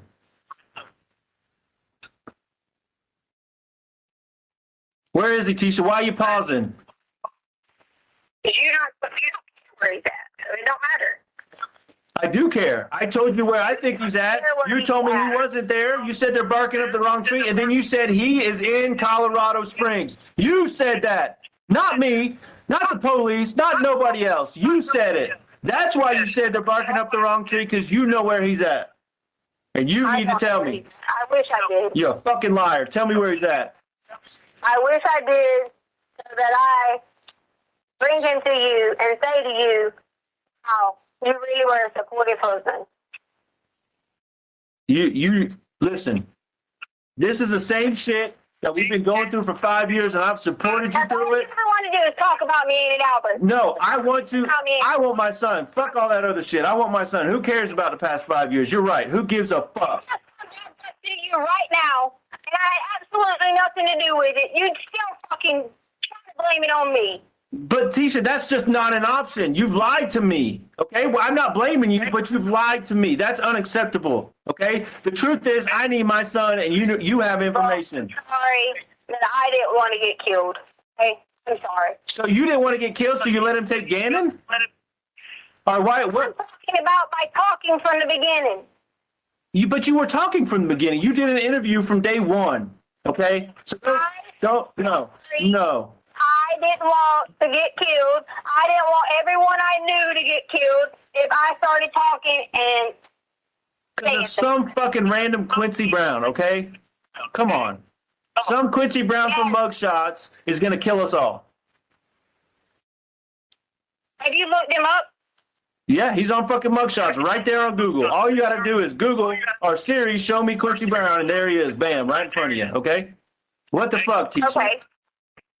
Just like I found all that shit on Mike Hyatt. All I had to do was Google Mike Hyatt, and there it was, right in front of me. I didn't have to do no search. It was right there.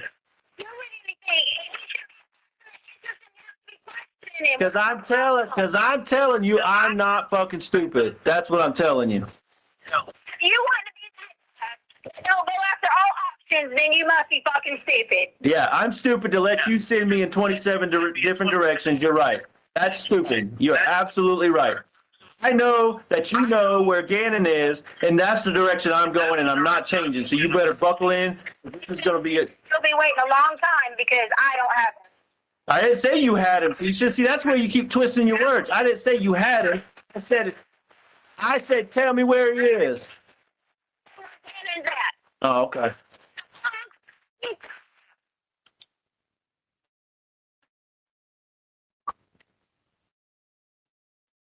Damn time. Okay. Because don't him. And I don't know where he's at. That every day. But you just said he's in Colorado Springs, so make your mind up. The Quincy guy So, at me, what about be a man, be a husband, and freaking go there and say, hey, listen, can we detain this Quincy guy and ask him some questions? yeah, fine, we'll do that. But my manhood's not in question here. The truth is in question here. Okay? You said Quincy Brown is in Colorado Springs, and you said Quincy Brown has Gannon because he's messaging you and wants a reward. Okay? So if you put Message me. I tell you, listen messages. that's a message. You Okay, said okay. message. I'm not gonna split hairs with you about stupid shit now. He got word to you somehow. He said something to you somehow. Okay, but you told me he has him. He's let you know he had him, and he's in Colorado Springs and he wants money. Okay, but then you say I don't know where Gannon's at. Which one is it? He says he has Gannon. He says he has Gannon, and he's in Colorado Springs. But I would even be willing to put my life on the line to freaking go out and carry to wherever the meat's gotta be, knowing that somebody might shoot me. All right, listen, I'm about to end my rope here. Okay, you're fucking lying, and I'm done with it. Okay. Okay. You haven't even told me where you're at. I mean, there's so many freaking lies. You say help me protect me. God damn it, you're not in Colorado Springs, Tisha. Send me your location right now. Then send me your location right now. Quit fucking playing. Send it to me on my phone. Take the picture.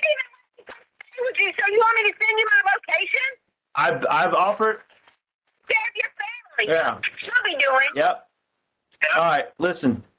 Obviously, this gap between us ain't getting no closer because you won't tell me where my son is. So I'm done. You got anything else to say before I hang up on you? Good. Don't email me. Don't call me. Don't message me. Don't use my name in the media. Don't say shit about me until you tell me where my son is.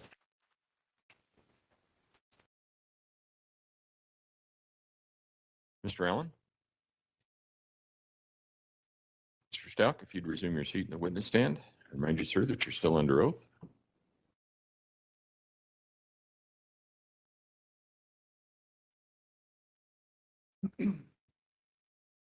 Mr. Stauch, in that particular phone call, you made a comment about the candle incident and that the defendant was doing the same thing to Gannon that she did to you. What were you talking about there?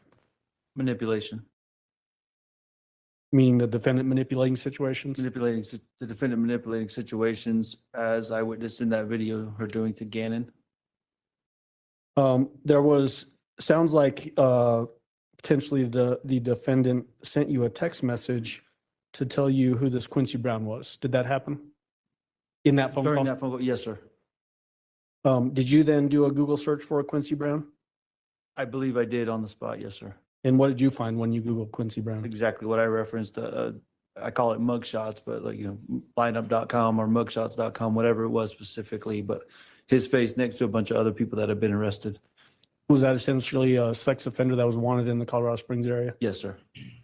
Did you ever have any independent knowledge that Quincy Brown was somehow involved in Gannon's disappearance? No, sir. You asked the defendant in there, or actually the defendant, I'm sorry, said that she was in Colorado Springs. Did you know where she was at that time? No, sir. Did you think she was in Colorado Springs? No, sir. And then similar to the other calls, her personality that she was using in that phone call, was it consistent with the way you know her? Absolutely. Did she ever change into a different personality? No, sir. All right, thank you. We will move on to, Your Honor, People's Exhibit 40, which is another recorded phone call, February 14th, 2020, 1:21 p.m. All right, Mr. Hello? Are you still alone? What? Are you still alone? Yes. Okay, here, you asked for one more chance. Here it is. I'm going to shut up. You just say what you got to say. I ain't going to say shit. It's your chance. What's that noise? That's my water bottle. Do you love me? Yes.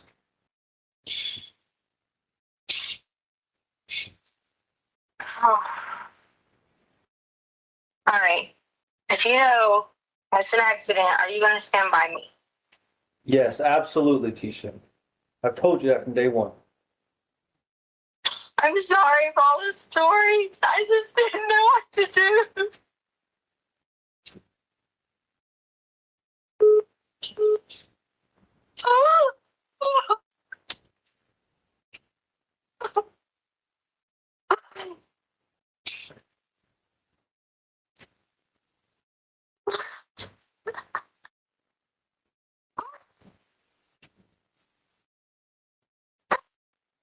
So we were going to get your bike.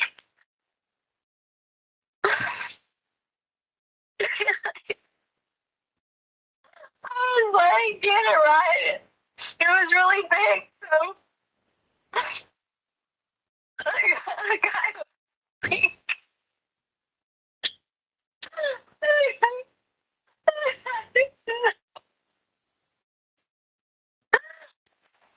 He fell off of it. He hurt bad. He knows a bunch about like heels and stuff. What? I didn't hear you. What? I said when he fell, he got hurt because there was like concrete and heels and stuff. The guy was helping him ride the bike.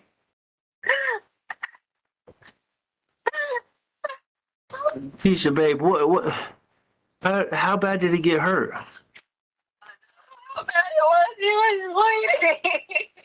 bleeding. Where was he bleeding from?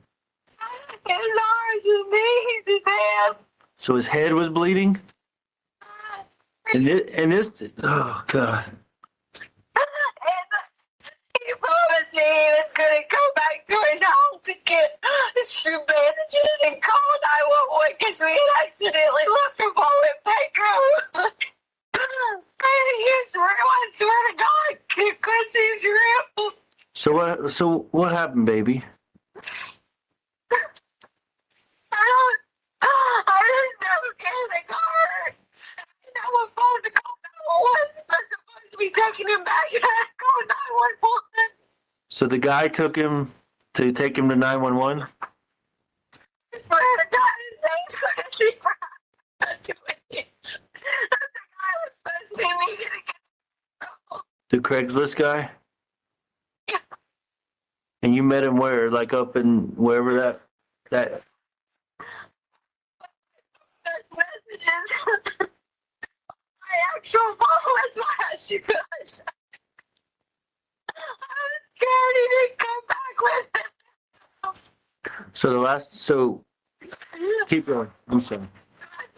I thought if I was like, I'll go back and I'll just go keep searching. And I did. I spent the whole night driving down to find him. In my truck?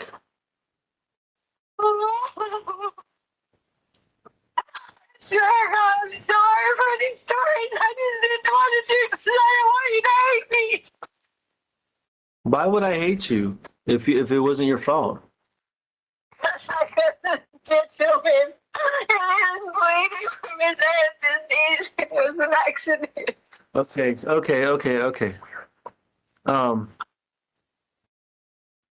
So to start over. This is really hard to hear. Okay, but so you left Petco. You don't talk to me like that. Where you're going to go down this road and chastise me and tell I'm not. You're telling me the truth now. Sure, call my job. Okay, and I believe you now because this. Thank you for telling me the truth. This means the world to me. And where was this at? Like, what exit? You mentioned the exit yesterday. What exit was this at? It was like 163. I don't know. It's on my phone. Okay, so if you can reach out to them and then give you your phone, then they could find it, right? Can you think of a landmark? Just like help me find him, babe. Just help me, because I can go search. I can go right now and search. That's the only reason I asked for immunity because I didn't finish an accident and I wasn't trying to cover up anything. I was trying to figure out why he took him.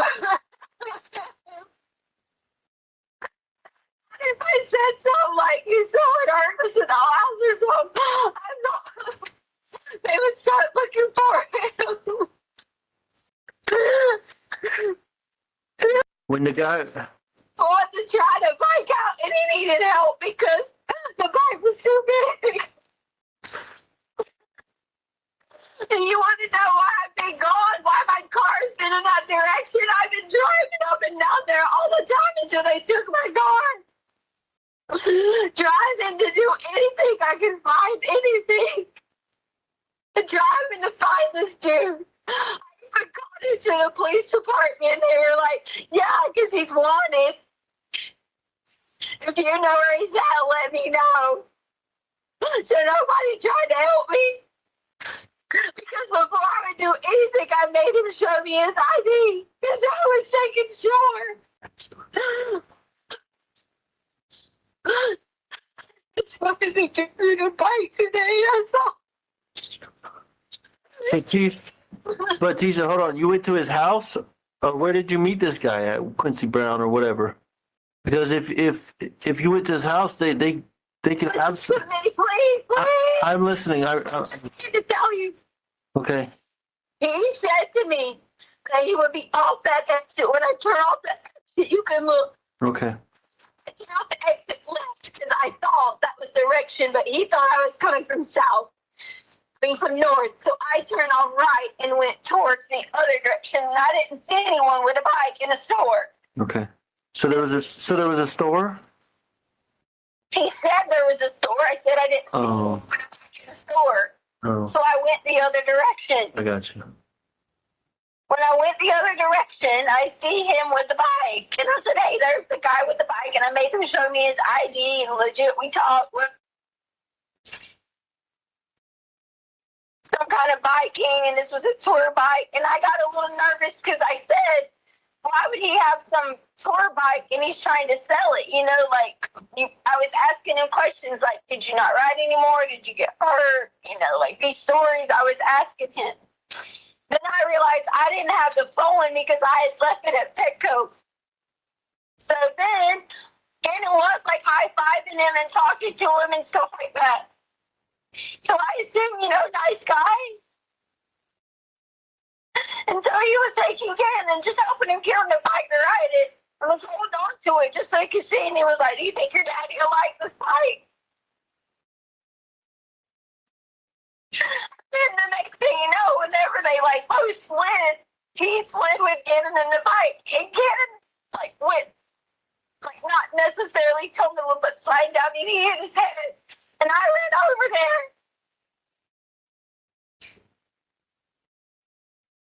I was just trying to help because I don't want to have my phone.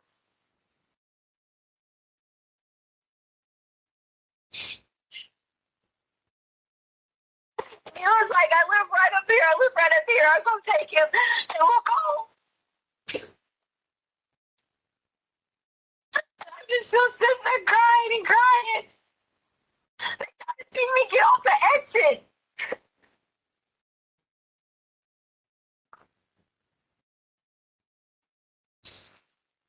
That's why I've been adamant about you finding this dude.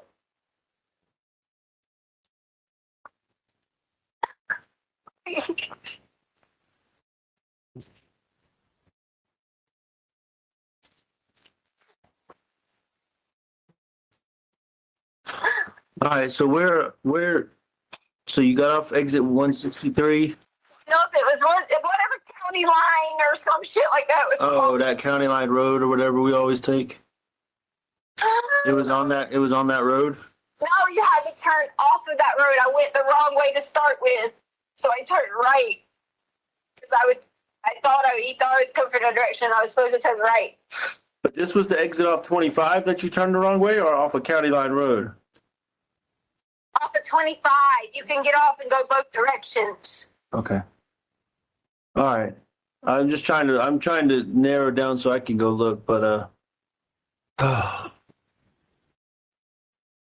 so was there anything else besides you said he scraped his knees, he scraped his elbows, he busted his head, and he had the burns on his arms.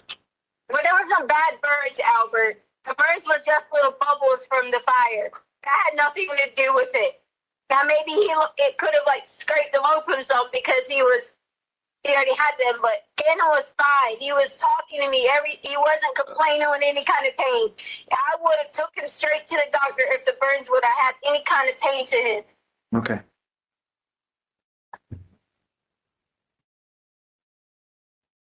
Only reason I didn't ask you for any kind of immunity because I committed some kind of crimes.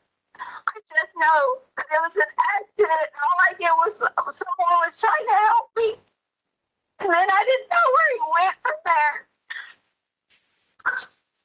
What? So, the one I'm worried the most about is the freaking head wound because what was it? How bad was he bleeding? It was pretty bad. It was pretty bad. Like, Yeah. like it was. Tell me bad. Is bad like blood's dripping down his face, or bad like he's laying there and there's a puddle, or what? Oh, like dripping down his face. What did you do anything to wrap around his head or anything? Yes, my clothes I had blood on them. The clothes you had on? Yeah. Okay.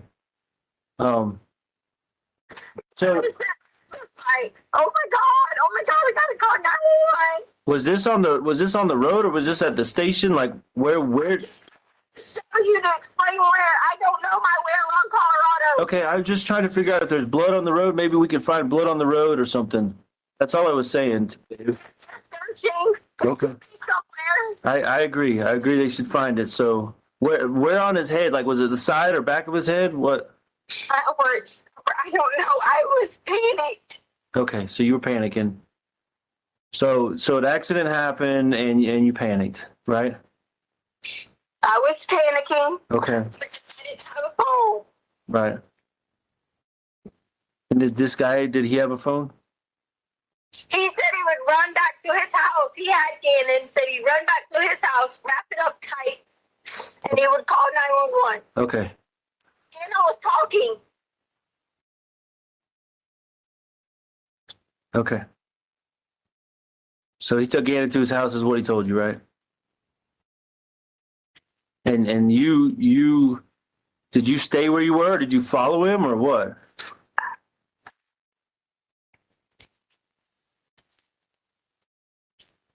Babe. So, first thing for me, notice the layering.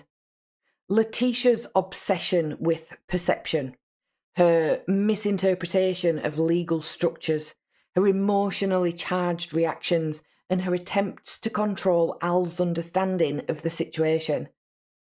All of these elements combine to create a portrait of someone who is highly reactive, dangerously manipulative, and psychologically complex, yet profoundly naive about the very systems she's trying to manipulate.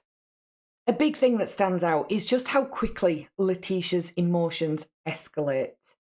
She's on the phone in the very beginning, downbeat. She's been crying, she's upset. She's all woe is me and what a victim, what a hard time she's having. And she wants all of this sympathy. She's so downtrodden at this stage.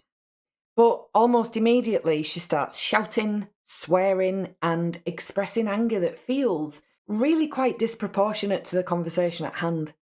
What we see here is a textbook example of emotional dysregulation. A person who is under immense stress but lacks the tools to manage or channel those feelings constructively. Her volume, her rapid-fire speech, and her fixation on perceived slights all indicate someone who is hyper-focused on control and validation, yet utterly reactive when things don't go her way. One of the recurring themes throughout the call, and indeed the wider set of pretext calls, is Letecia's obsession with social media. She constantly references what other people are saying about her, what she believes others are thinking, and the narrative she feels is being constructed around her. This is actually very telling from a psychological standpoint. It does suggest a high level of external locus of control, and External locus of control is where somebody measures their self-worth and perceived power through the lens of other people's opinions, rather than through their own internal sense of stability or logic. It also highlights Letecia's need for constant reassurance, or at the very least, the compulsion to assert dominance over the narrative. Classic manipulative behaviour that often accompanies high-stakes interpersonal conflict in criminal cases. Now, I don't know how many of you would react the same way as Letecia in terms of social media if you were in her situation. But for me, and for other parents that we see in crime, because we all know that when something happens, when a child goes missing or when a child is murdered, as in the case with adults, the first people that the police look at are those closest to the victim. And in the case of a child, the parents are usually the first to come under massive scrutiny. Now, plenty of parents have been speculated about in the world of true crime, and plenty of those parents have actually been innocent. And a lot of them don't care. They haven't been bothered about what's been said about them online because they know that they're telling the truth. They know that that will be proved to the world. And ultimately for them, the most important thing at that time, rather than what people are saying about them, is finding their child or finding the person responsible for killing their child. Letecia really seems to have her priorities all mixed up because rather than being concerned about Gannon, her main concern is what people are saying about her on the internet. I've never been in Letecia's position, and obviously I'm a very different personality type to Letecia, but I think if that was me, and I try and imagine putting myself in that situation, if my child was missing, I really would not care in the slightest bit what people said about me. I'd be too busy looking for my child, getting search parties together, working with the police, doing appeals, creating Facebook pages. I wouldn't be sitting scrolling through comment after comment after comment to see if somebody's written something about me. That is quite bizarre, and what wasted time when that time should be put into finding Gannon. It's almost teenage-like behaviour, her obsession with social media. And she's obviously quite upset that people are saying nasty things about her. Now, in no way, shape or form do I ever condone any kind of bullying. I don't see the need really for a lot of nastiness towards others, especially people that you don't know. At the end of the day, you never know what is going on in somebody else's life, and it only takes one hurtful remark to potentially tip somebody over the edge. And none of us want to be the person that makes that remark. As the older generation have always said in my life, if you have nothing good to say about people, don't say anything at all. And that's very true. But this world of social media and online forums, people can turn into keyboard warriors and get insanely nasty. So I am not saying that Letecia had no right to feel hurt about what people were saying about her if she hadn't just murdered her stepson.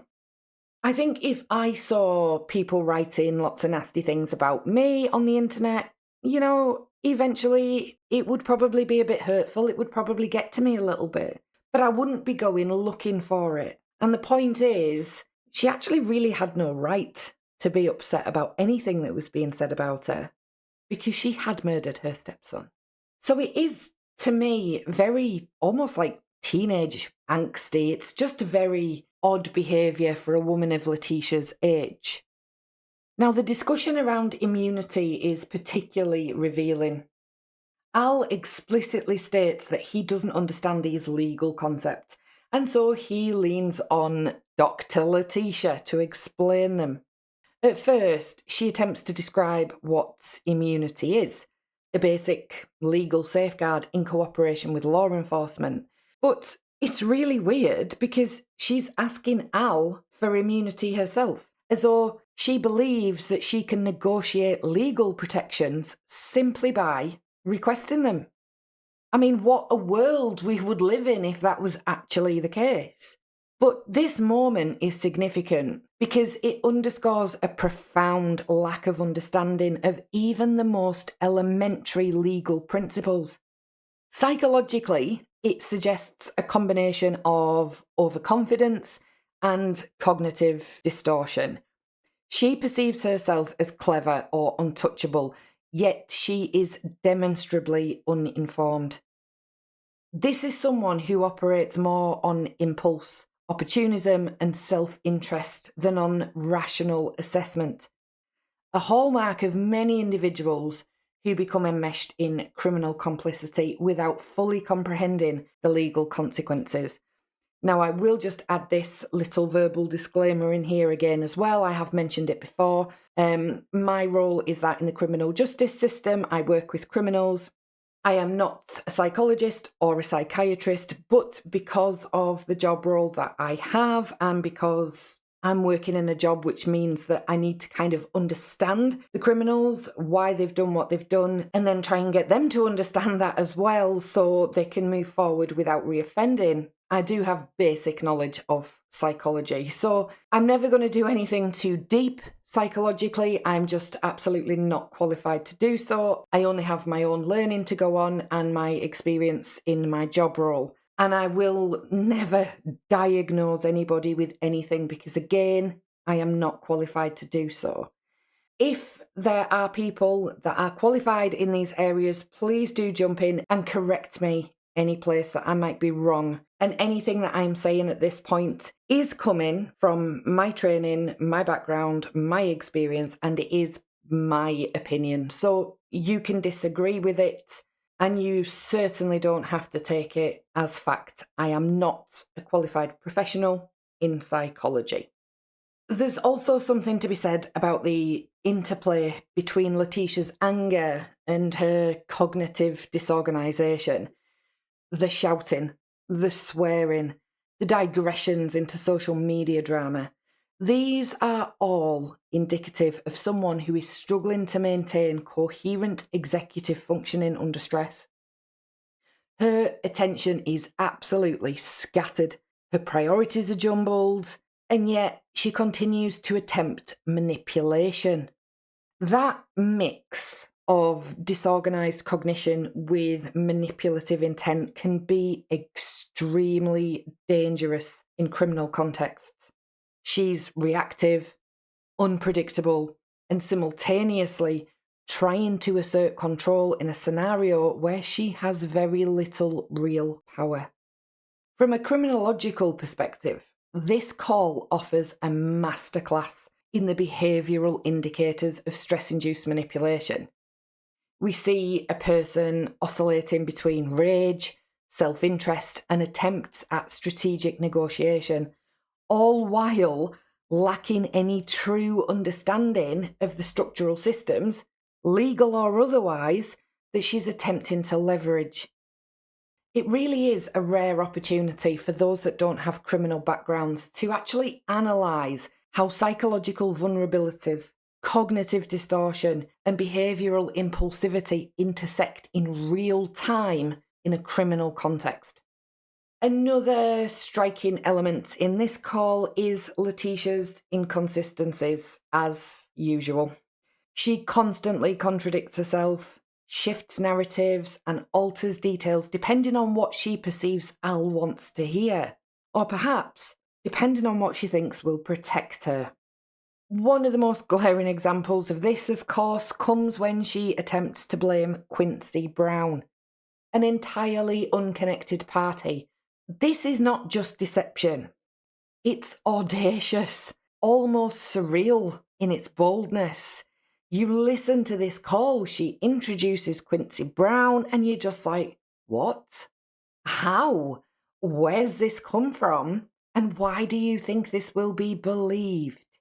From a more psychological standpoint, these contradictions and misdirections reveal several layers of cognitive and emotional processes. Firstly, they suggest that classic pattern of deflection. She externalizes responsibility onto anyone she can name, regardless of reality. And this serves two purposes. It temporarily protects her from accountability in Al's mind, and it also reinforces her perception of control over the narrative. But what is remarkable and really disturbing is the sheer lack of plausibility in her claims. How did she imagine she could just pin responsibility on someone like Quincy Brown without it falling apart? This really does point to, for me, in my opinion, either a profound disconnection from reality, a kind of cognitive overconfidence, or a dangerous combination of both. Individuals under extreme stress or engaging in manipulative behaviour do often experience what psychologists call magical thinking, a belief that by controlling what others hear or see, they can actually control outcomes in a tangible way. Anybody working in the justice system with criminals knows we see this all the time. Letecia's behaviour fits this pattern absolutely perfectly. She is so absorbed in constructing her own story that she seems unable to fully appreciate the implausibility of it. This also raises questions about her moral reasoning and understanding of consequences. She clearly knows that she's telling lies, and yet she seems unconcerned, or perhaps unable to predict how quickly they could be dismantled by logic or evidence. Her mind is operating in a cocktail of impulsivity, defensiveness, and self-preservation, creating a tunnel vision where the immediate need to avoid blame eclipses all other considerations. As viewers, we have to ask, what was going on in her head in this moment? Was she experiencing a momentary panic, scrambling to cover herself with anyone she could name, or is this consistent with a deeper pattern of manipulative, self-serving behaviour? How can someone so meticulous in some aspects, the planning that was required to dispose of Gannon, pretext calls, controlling Al, how can someone so meticulous in those aspects simultaneously make such transparently false claims? These are exactly the contradictions that make studying her psychologically so utterly compelling, and why analysing this call provides insight not just into the case, but into how some individuals operate under extreme pressure and the threat of exposure. Now, I would love to read some of your thoughts in the comments section at this point, so please do just take a second. Let me know what you're thinking. Let me know what has stood out to you, what's annoyed you, what you think of Al through these phone calls, and how he was somehow managing to keep it together. Let me know what you think about Letecia's state of mind or personality at this point. I am really interested to read what you all have to say about these calls. And that is where we're going to leave it for today, folks. If you've made it this far in my video, please do take a second to like, subscribe, and leave a comment. It genuinely helps more than you know. It's completely free, but it is one of the best ways to support the channel and keep these deep dive cases coming. So if you enjoyed this video or learned something new, hype it up, share it, comment your thoughts, and let YouTube know that this one is worth watching. And if you know anyone else who's into true crime, please share the video or even share the channel with them. Word of mouth is powerful, and your support really does help this community grow. Also, don't forget to hit that notification bell so you don't miss the next installment in this deep dive series, because things are about to get even weirder. Thank you all so much for watching, for keeping Gannon's memory alive, and for continuing to be part of this journey with me. I'll see you all in the next one. Until then, stay curious, stay kind, and take care of yourselves. I've been Fiona, and this has been case continued.